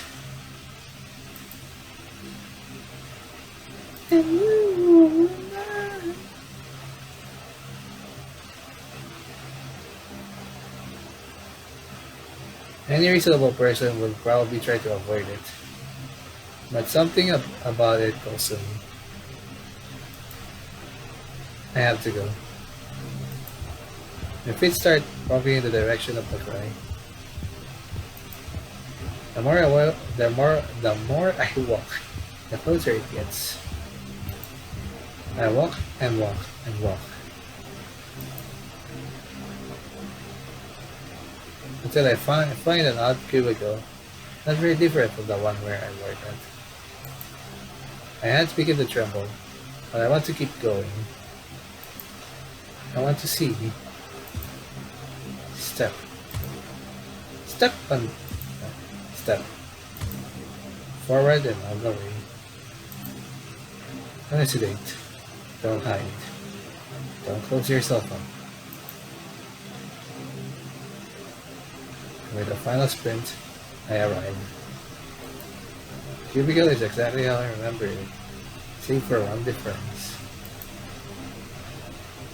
Sitting right before Diana is a red panda. The red panda is clutching her tail in fear. There's a red panda on my chair. Stares. No, she stares right through me. Her whistles turn into sorrow. Her paws grip her tail with vigor. She shakes. She trembles. She quivers. I crouch down in front of the chair and take her in my arms. She's warm, tender, kind. We have like option, by the way, making sure. Okay, I'm listening, I guess. So, and she's so full of dreams. You're okay, Diana. You're going to be okay.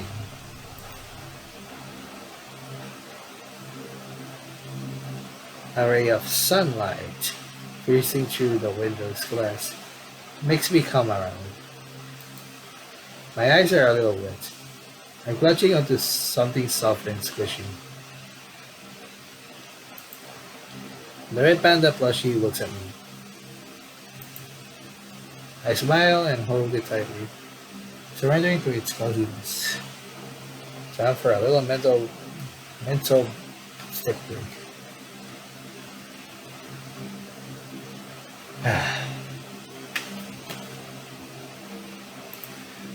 It'll be okay.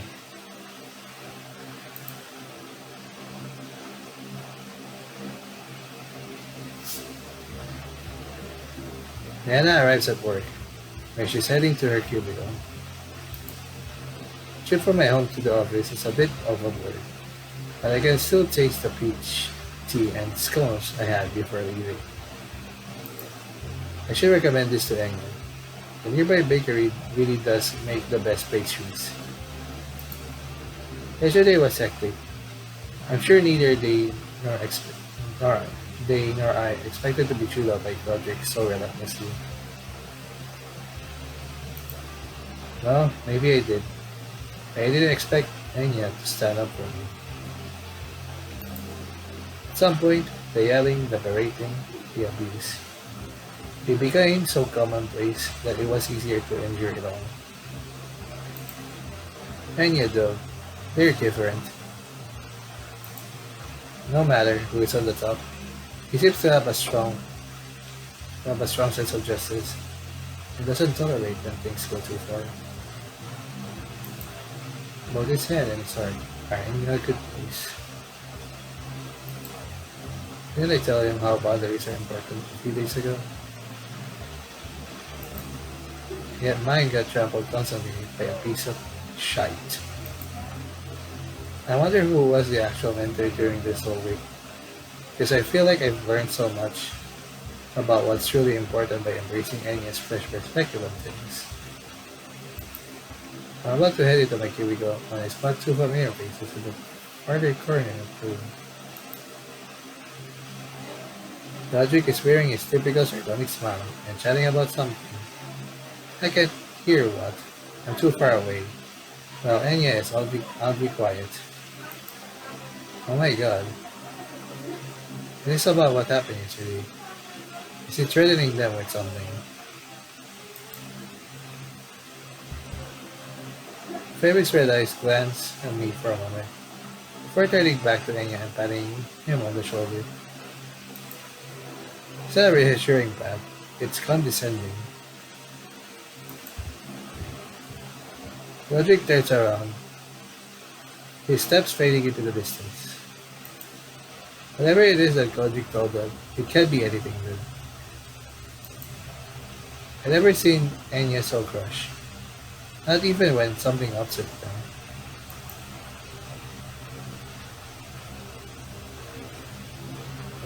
Boy. I could always check the other option anyway if I want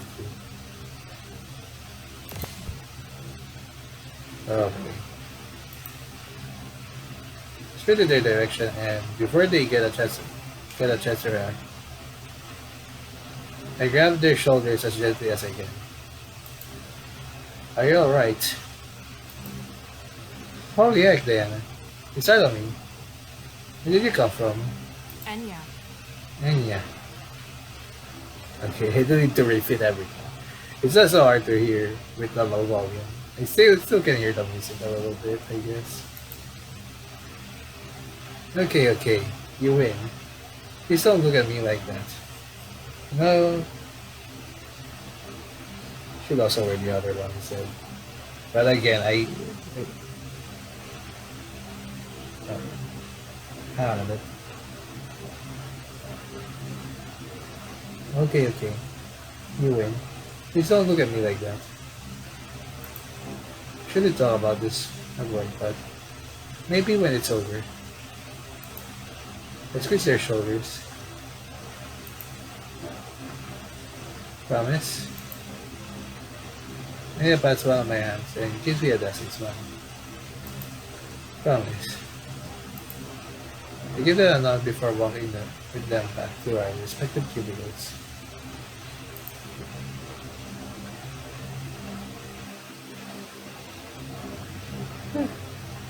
Nana is sitting at her desk and it's now nighttime, and the office is shrouded in darkness.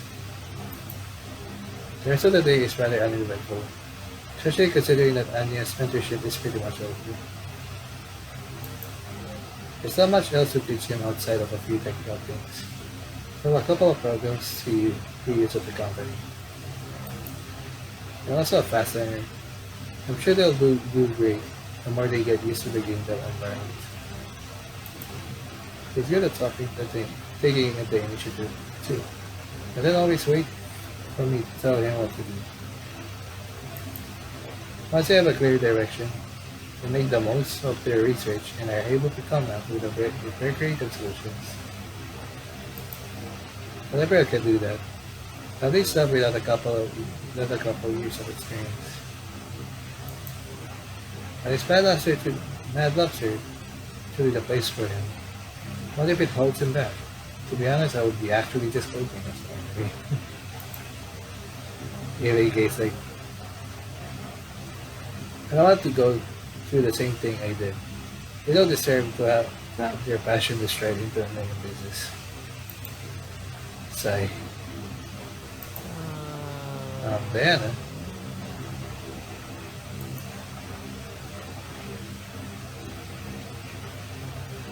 I raise my head and see Enya peeking from behind his cubicle.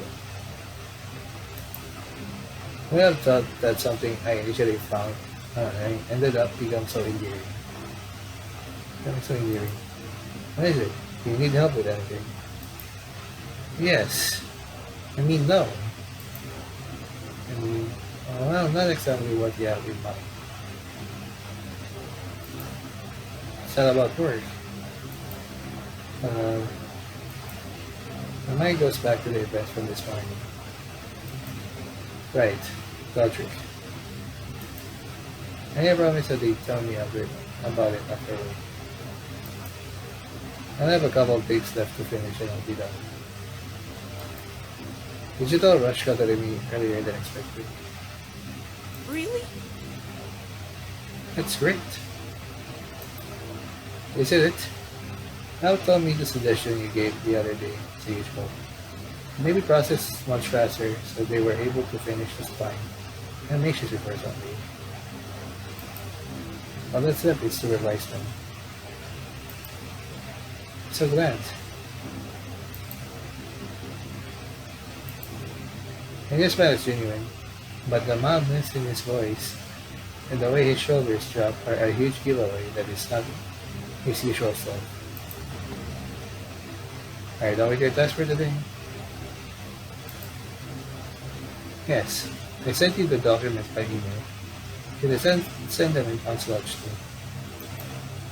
No, don't worry. That's more than enough. Listen, I finished revising Digital's rush forward. Rushes forward. And then we can head over to my place. What do you say? Oh, where are you going to your... Over there, Mom, with their hand before they can finish what they're about to say. You don't have to scream it to the whole audience. You have to give people the wrong idea. And yeah, that's regressive. That's why I let him go. Remember when I gave you that present a few days ago? Oh, yeah. It was really good. I think you said something about the baker being your boy. It's very close to the bus stop near the office. So it happens that today is holiday.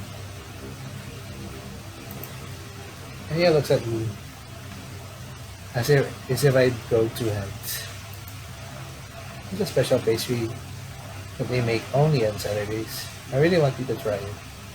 It's the cutest little.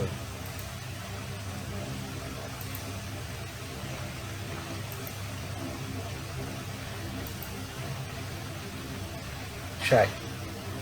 I get carried away. This picture is pretty amazing. I clear my throat and pretend to look at the time. Uh-huh. Yes. Anyway, I'll finish this in 10 so we can get going. Gotcha.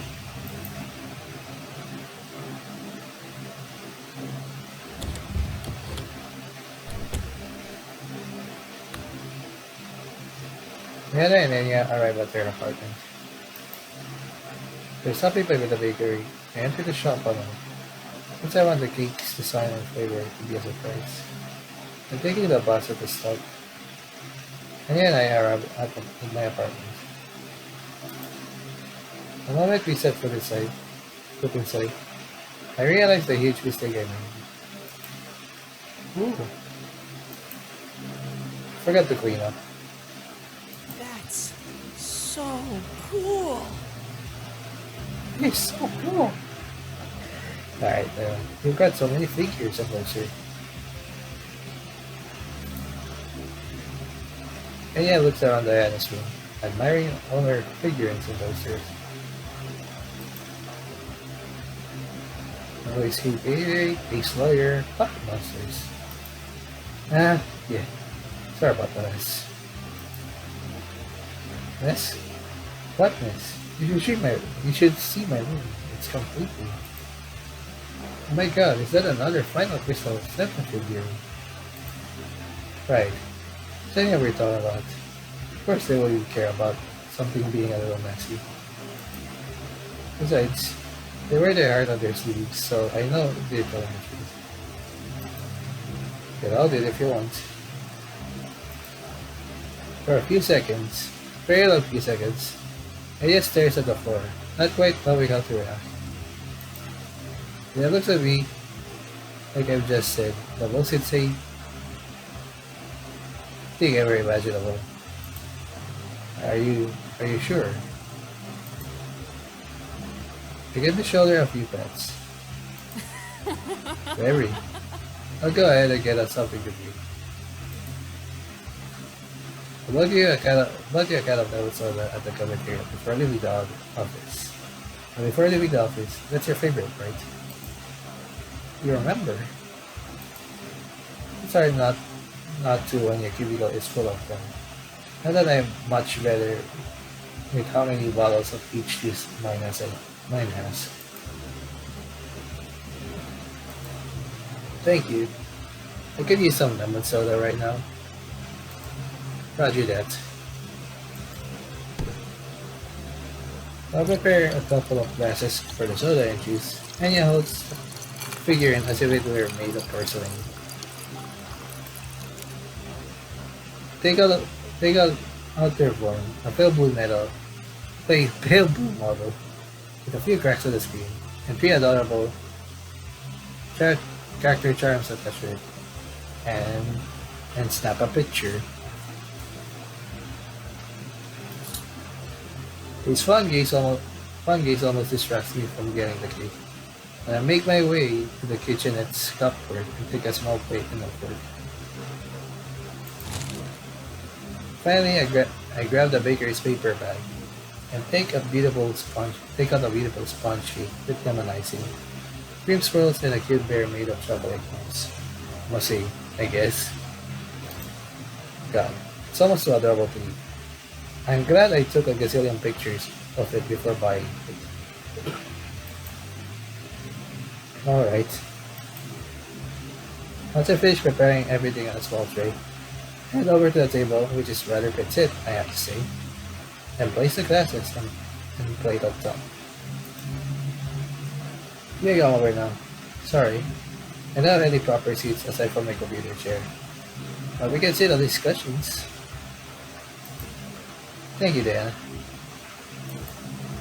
Relieving the figurine back on top of the drawer, Enya takes a couple of steps towards the wooden table, where he puts his phone, and sits right next to me. The cake takes him by surprise. He with a small smile colors his lips. So he's quick to go back to the dejected demeanor in his mind.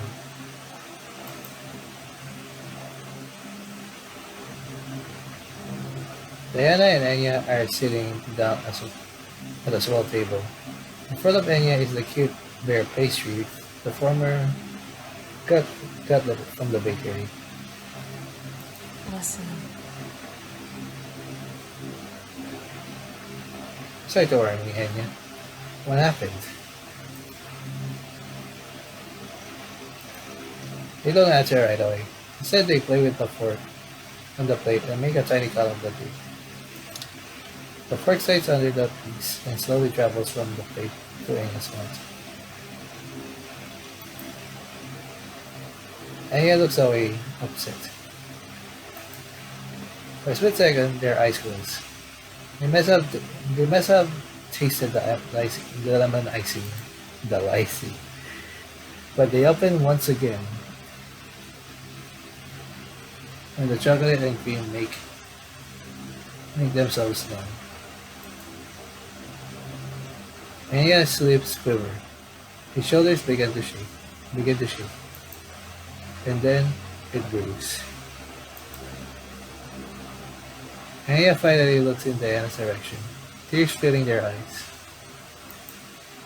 The flood of tears brews, and it doesn't stop. Godric wants to fire me. What? This isn't fair. Wants to fire me because of what happened yesterday, because of what I said. At this point, Enya's bawling his eyes out. My heart rings in pain. But what else could I do? It was being awful, treating you like a piece of shite. Is this what working at Mad Monster? No. But working at any company that's big enough means. Do you have to follow everything you're told to? No. Told? No questions asked. You had the mercy of a narcissistic asshole who only knows how to order everyone, despite being the one who works the least. Their voice shakes such an intensity with such a guttural rawness that I would have a hard time recognizing it if they weren't right next to me. His anger, his frustration, the way his whole body trembles with every word he yells, reminds me of myself. Enya. I didn't think it'd be like this. I didn't think it'd be like this. I worked so hard. It's hard to get this job. I kept sending resumes every day. I kept practicing my skills by making my own games. I kept trying to get to know people in hopes of joining the game dev community.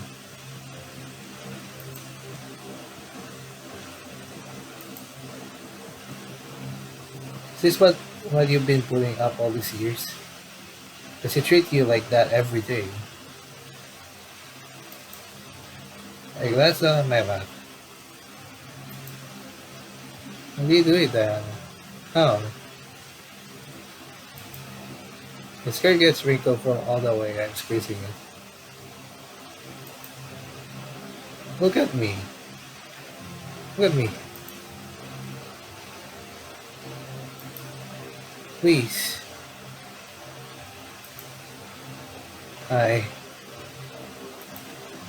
How did I do it? How? No. Why did I do it? Deep down, I've always known the answer to that question.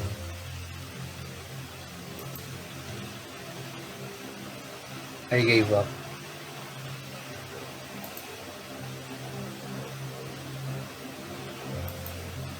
I simply gave up.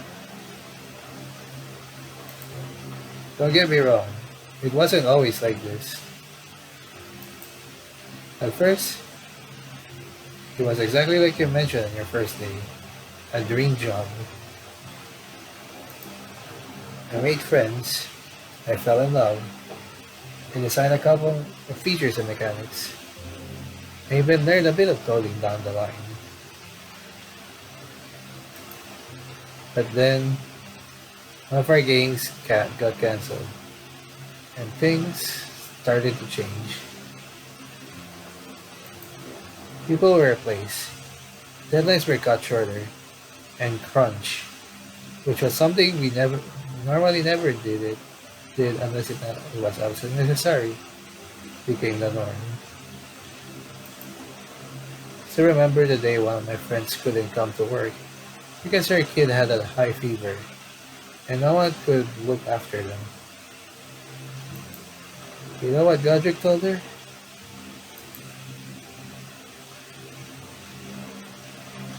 The game industry is a competitive one, and if you can't keep up with the pace, then you're better off being a housewife. Enya frowns and grits their teeth.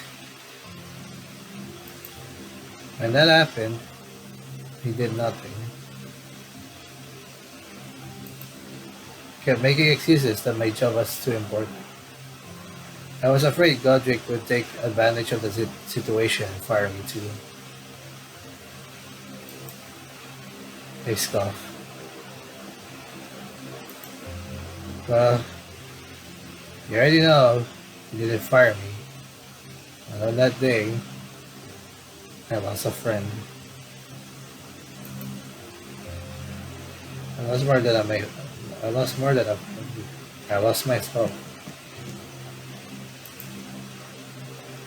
Started doing everything for my career.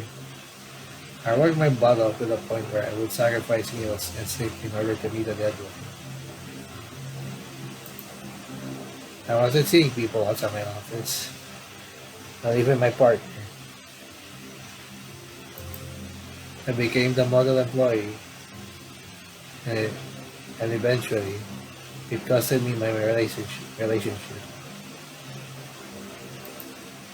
And even then, it was never enough. There was always something to complain about, always something imperfect. If I dared to question anything, things would get overly complicated. I'd be reminded of what happened to my friend. I'd be reminded of what I did, of what this company turned me into. At some point, everything just became one. Yeah, man. So stupid. I should have realized sooner that something wasn't right. And now, I don't even know if I'm cut out for this industry.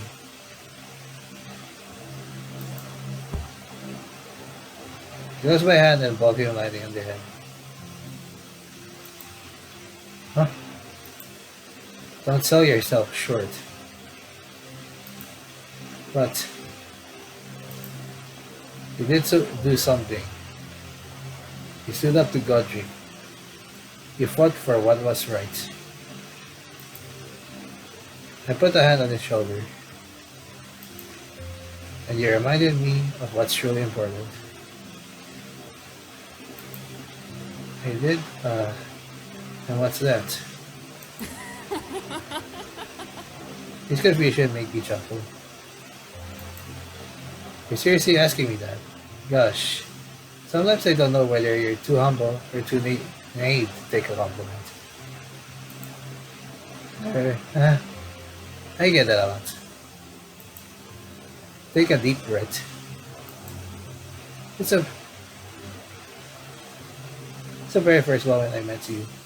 All you've shown me was excitement, passion, and diligence. It didn't matter if it was work itself or a puzzle you couldn't figure out.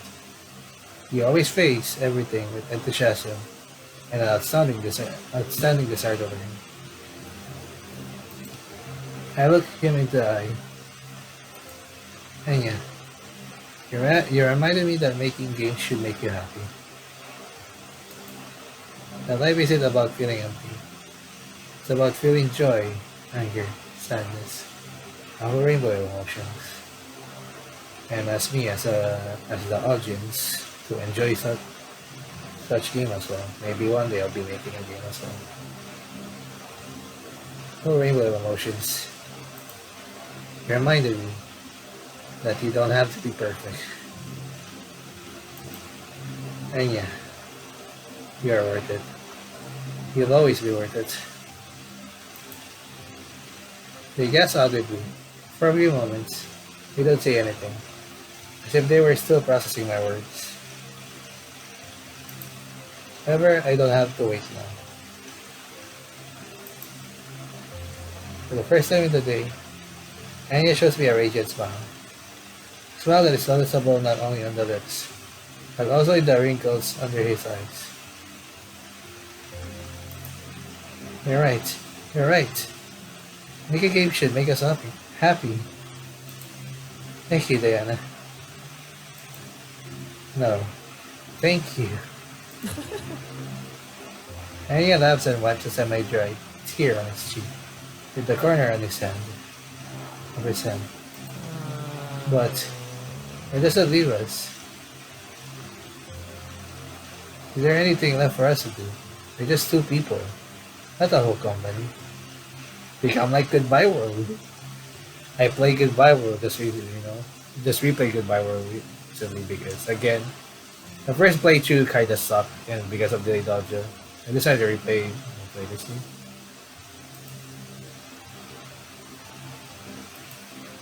I've been putting it off long enough. I've been trying to deny the opportunity because it was too risky. It is risky. But sometimes, a leap of faith is all that you have. It's just a leap of faith. I've always considered myself to be a trier. And yeah, do you mind if I take a look at if I take a look at my laptop? It's kind of random, but sure. Promise this is relevant. PC. Enya gives me a thumbs up, and I take it as my cue to check on my computer. My finger stands on the keyboard until I get into my noodle mail account. Going through the bar on the left, I click on the trash bin and scroll down until I find what I'm looking for. Right click, move to inbox. What's that? Enya peeks over my shoulder. A journalist requesting an interview. And we're going to say yes. We? You want me to be there too? Let's do this. Together. Yeah. Let's rumble this fictional game industry. Day 7.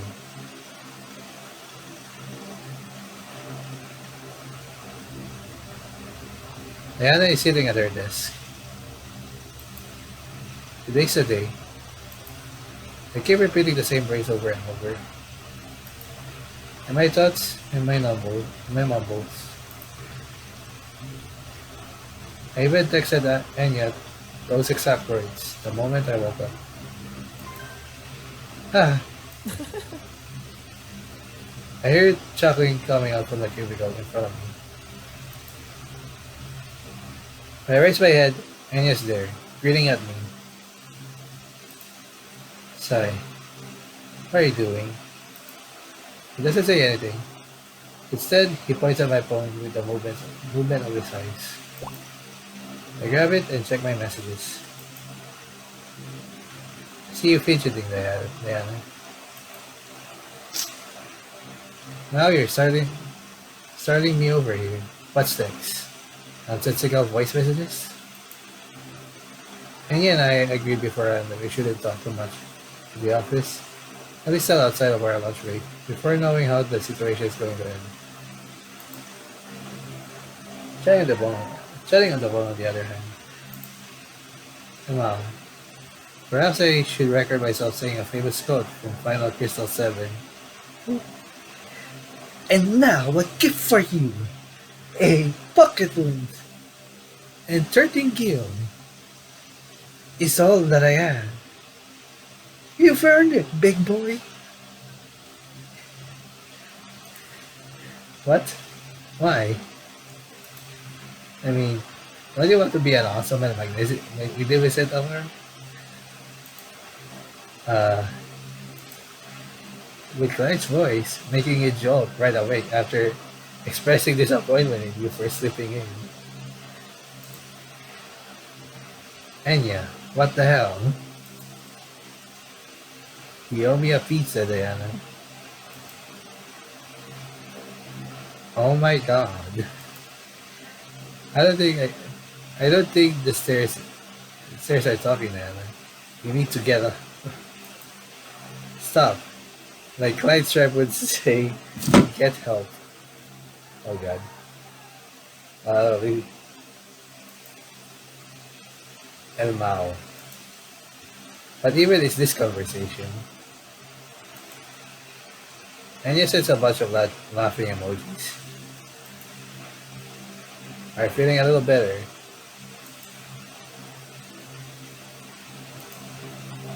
Thought I said something stupid to make you relax. Enya. Look, if I'm being honest, I'm scared shitless right now. But I'm not alone. And neither are you. Together. Remember? Like you told me yesterday. I look at Enya once again. The smile looks softer now, with wrinkles in the corner of their eyes. I have to take a deep breath so as not to cry. So even when everything in my body is telling me to let the water works out, I hold on. I hold on and return their smile. But I have all the time in the world to cry happy tears later. Are we going to be up for something else? Thanks to Enya's reassurance, the rest of the morning goes by rather peacefully. We managed to make a good chunk of progress on our tasks. Even finished some of them. I stretched my arms for a couple of seconds until a mane of rainbow colors stands in front of me. I'm so hungry I could eat a whole tree. Maybe two. That much. I don't think you'd live to tell the tale. On the contrary, I'll be the first person to succeed and appear in all the news. I'll be famous. They point their finger at me.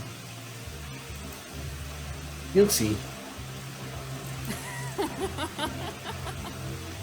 I try holding back with a start, but soon enough, I'm laughing out loud. What's happening?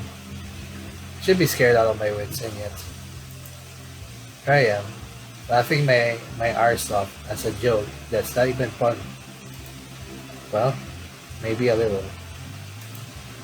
Never say, Enya. The screen broadens and I can see a dimple forming on his cheek.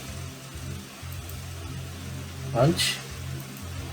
Yeah, let's go. I think they have a vegan buffalo chicken sandwich in the menu today. Really? Oh man, I've got to try that. Then, guys, before I finish talking, Cindy approaches us with a bewildered and almost incredulous look on her face. Hey Cindy, are you on your lunch break, boo? Forget lunch. Have you seen the article from Heart to Pen? They give Enya an imperceptible nod. What are you talking about? What article? Sorry, I was swamped with work, so I didn't see anything. She takes out her phone and flashes it in front of us. The screen shows a user from Twitter linking an article. The article, after sharing a few words of disapproval, it's about Mad Lobster. It went viral. Right as she says those words, I noticed a couple of my coworkers who are standing a few steps from us, whispering among themselves while looking at their phones. I hurriedly checked my own and noticed a missing email from Aiden, the journalist, sent about an hour ago. I tapped on it and started reading. Here's the article. Thank you, your coworker, for lending me your time. Having you two voice your experiences will prove that there are still issues going on with the company. It will shut down any naysayers who would try to label your former colleagues as disgruntled employees.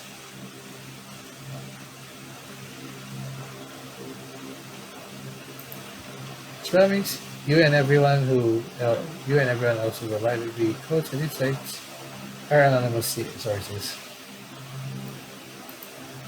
Thank you for being brave enough to come forward and help drive change when it's needed.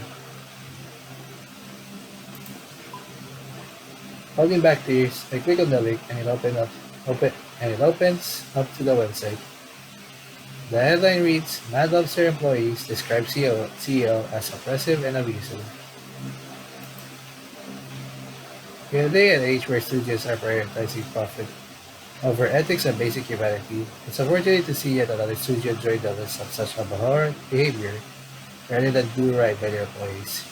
Mad Lobster Interactive, the developer behind the upcoming Dark Fantasy title, Dynawins, is described by current and former employees as an oppressive place to work due to their abusive CEO, Godric Anderson. I thought I was a part of something special. Everyone was so welcoming, even Anderson was. It was like a family away from home. And it's until 6 months in, when Anderson's demeanor changed, and I got to see him for the heartless monster he truly was, said one ex-developer. She recounted the time where Anderson refused to give her a day off for a family emergency, despite having vacation days stocked up. My 4-year-old had gotten a fever, and no one could watch him. I called Anderson, crying my eyes out, begging him to give me the day off. And you know what he said?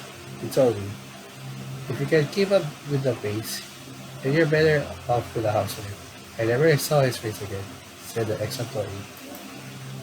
Freezing days and telling his staff to work long, grueling hours is the norm at my Bouncer. Everyone we interviewed has confirmed this to us. It sounded like Bouncer is really something else. When I worked there, I was always in awe of the creativity of them. We were also passionate about things, but once publisher got involved, things got wrong. Always arose, said one employee. He talked about how they felt silenced by Anderson after being told to suck it up and be a man. They tried to raise concerns about crunch. One current employee details because their experience as a living nightmare. Though they entered into studio joyful, their feelings for the company quickly started when they throwed countless tasks and with attainable deadlines and sexist comments. Even when I stayed after hours to meet the deadlines to give it to me, Anderson would still find a way to chew me out. I gave his company everything and to him, and it wasn't good enough. Their coworker, also a current employee, backed up their claim, saying that they witnessed firsthand Anderson's abuse toward them. We enter the industry because we love to make games. We'll do anything to make a fun product that will make players smile, forget their troubles. But is our suffering really worth that? This type of behavior from CEOs isn't anything new. As noted earlier, the entire experience from Adults Interactive is another case of abuse in the games industry. Just last year, we have seen multiple reports come out from the sites like Octagon. We found Octagon and After Effects. Too bad. Citing similar behaviors at other studios. And that's the only one's been reported. There could be more studio executives out there abusing their power, and workers who aren't too scared to speak up. Justifiably so. Employees, especially marginalized employees, are afraid to come up with their stories for fear of realization, whether it's from higher-ups or trolls online who try to discredit them. Every year, we as a society are graced with a plethora of games that become our escape from reality. Some of them give us the strength to keep going, even when we're at our lowest. At the end of the year, we come together, celebrate these titles that we carefully crafted by the industry's finest. However, we can't ignore what's happening anymore. We need to stand alongside these hardworking individuals and elevate their voices. Help them change this industry and make it sustainable. Happy place should be.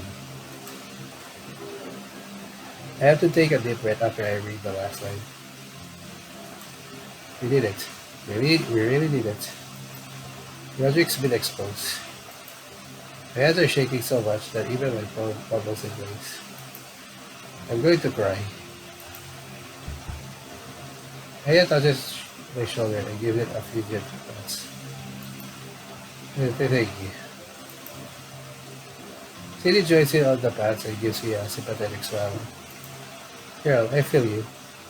I think I'm about to break down myself. Before any of us answer get back. Before any of us can answer back. Godric storms in with such ferocity that the door echoes throughout the whole office. His face livid, his eyes bursting with rage. What? What in the world? Who did Who this? did this? Hmm? I demand answers. Now. His voice, dripping with fear.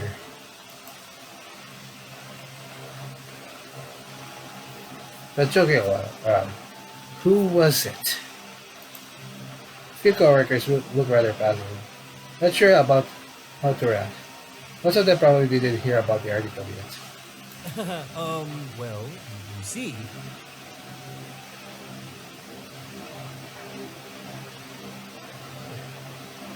Y'all, y'all better stop this farce right this instant. The rest of us, the ones who read it, stay silent.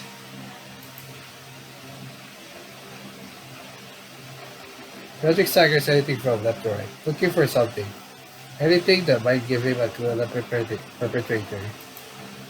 His clumsy movements and jittering voice are all that can be heard throughout the room.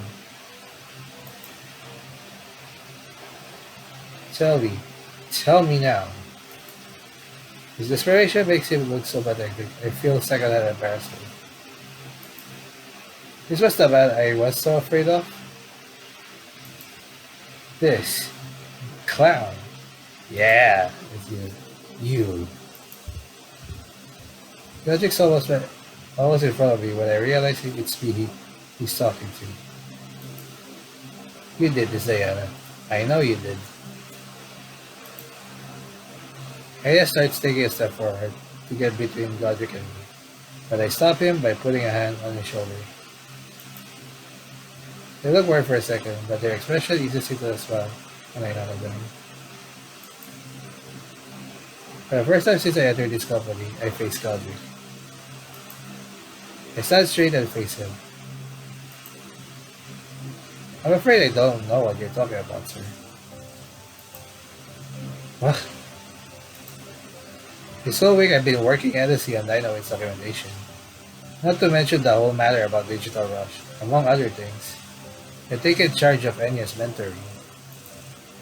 And that's if we also don't count the overtime from 2 days ago. Taking all of this into consideration and how much time it takes to schedule the interview. When would I have even done this? My answer has Godric petrified. His jaw stays open for a couple of seconds, like he was processing what he just heard. His face then makes a whole transformation. Shock turns into fury. The office begins to whisper. Voices tangling themselves with one another until the murmurs collide into one and fill the whole space. Louder. Louder. Louder. Enough. Godric points his finger right in my face. You are making a huge mistake, Diana. In one final scuff, Godric storms up in the same way he came and leaves the room with a slam. Well, that was intense. You can say that again. I guess we'll have to see what happens, eh? Anyway, gotta take care of something. So I'll see you later. Cindy waves and disappears into her own cubicle. I'm about to head to the cafeteria when Enya holds my shoulder once again. Diana, wait. What's wrong? Aren't we going to have some lunch? I mean, yes, but are you okay? Then to Enya, for the first time in forever, I agree with my whole body. Never been better.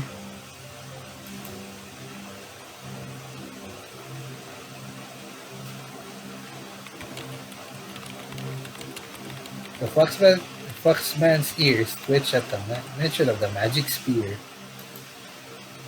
Diana, you type the words on the doodle blocks with a couple of notes regarding the programming. He still sways from left to right. Diana? No. What the hell even is this? He's not a dog, for the love of... Diana?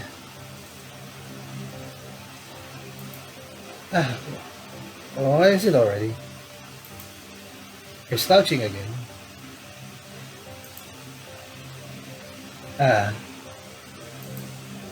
Sigh. Come on now. How many times has it been now? Are you trying to compete with the shrimp from the bat posture? Alright. Sorry. It's been a few months since the article about Mad Lobster has been published. Although Godric didn't quit right away, his reputation was sold so badly that he had no choice but to resign. Enya and I are still working at the company, which has been under a few changes, starting with the new CEO. New rules has also been implemented in order to ensure situations like the one with Godric never happen again. Whether that will be effective or not, though, only time will tell. Hey, what do you think about this design? Oh, it looks really good. But, how do you always know? I see you almost every day, Diana. I can tell when you're hesitating. Touché. Well, I think the color scheme is not quite right. How about a warmer palette? Ooh, yeah, you're right. Ooh, yeah, you're right. That would look better. Thanks. No problem. I'm about to face my monitor once again. I noticed my red panda plush lying on the bedsheets. That reminds me. How's the Rainbow Panda logo coming along? Eh? Wanna see? Wanna see? Dole. The exaggeration in his voice makes me snort. Well, I'm glad you asked, fellow partner. Prepare to be amazed.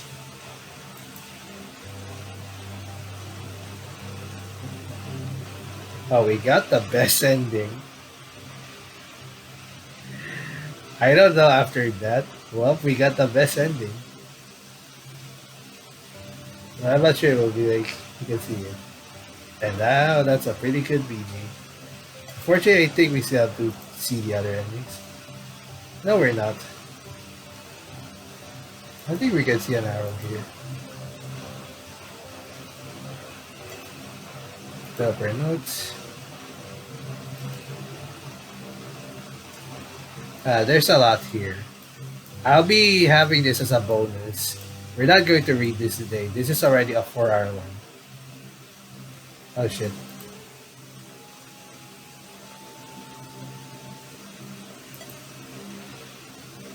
It took it back to me, man.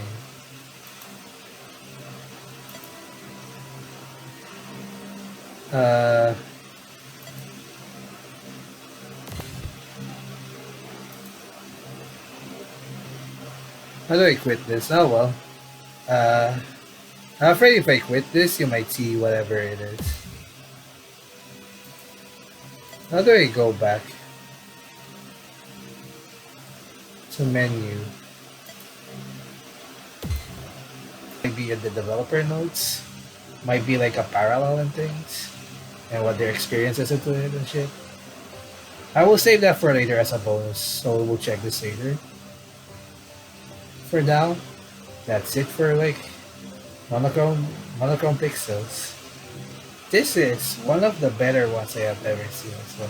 This is just like tying because both of this, and you're just imagining it, her experiences and shit.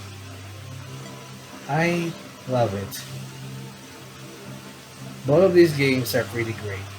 I know there are other endings, but I think this is the best I will leave it for now. If you want to see the other endings, I guess that would be like probably into like later, I guess. Overall, man.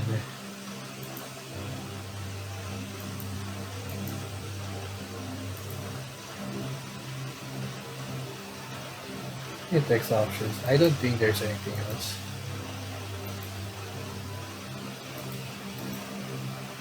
Oh fuck. I also still quits it. So yeah, that's it. That's it for Monochrome Pixels. Anyway, I hope you enjoyed. Thank you for watching. And I'll see you next time.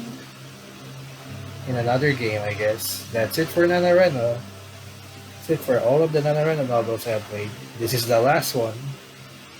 And I got the best ending anyways. Thank you again. I'll see you next time. Bye bye. Probably another visual novel though. But we're gonna play some Nora first. See you later. I will follow up the developer logs later. The extras. Maybe there's some entire version as well, just for like at least my thoughts on it.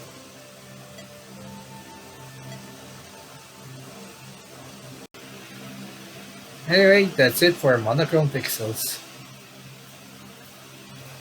Wow. Whew.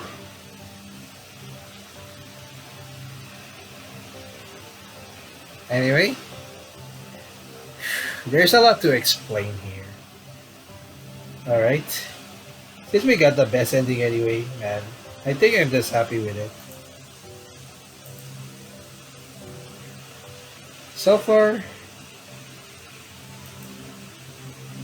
this is a really multiple things that we'll have to expect alone. So I like the art, that's one thing for sure. Probably music choices as well is also pretty good. Whew.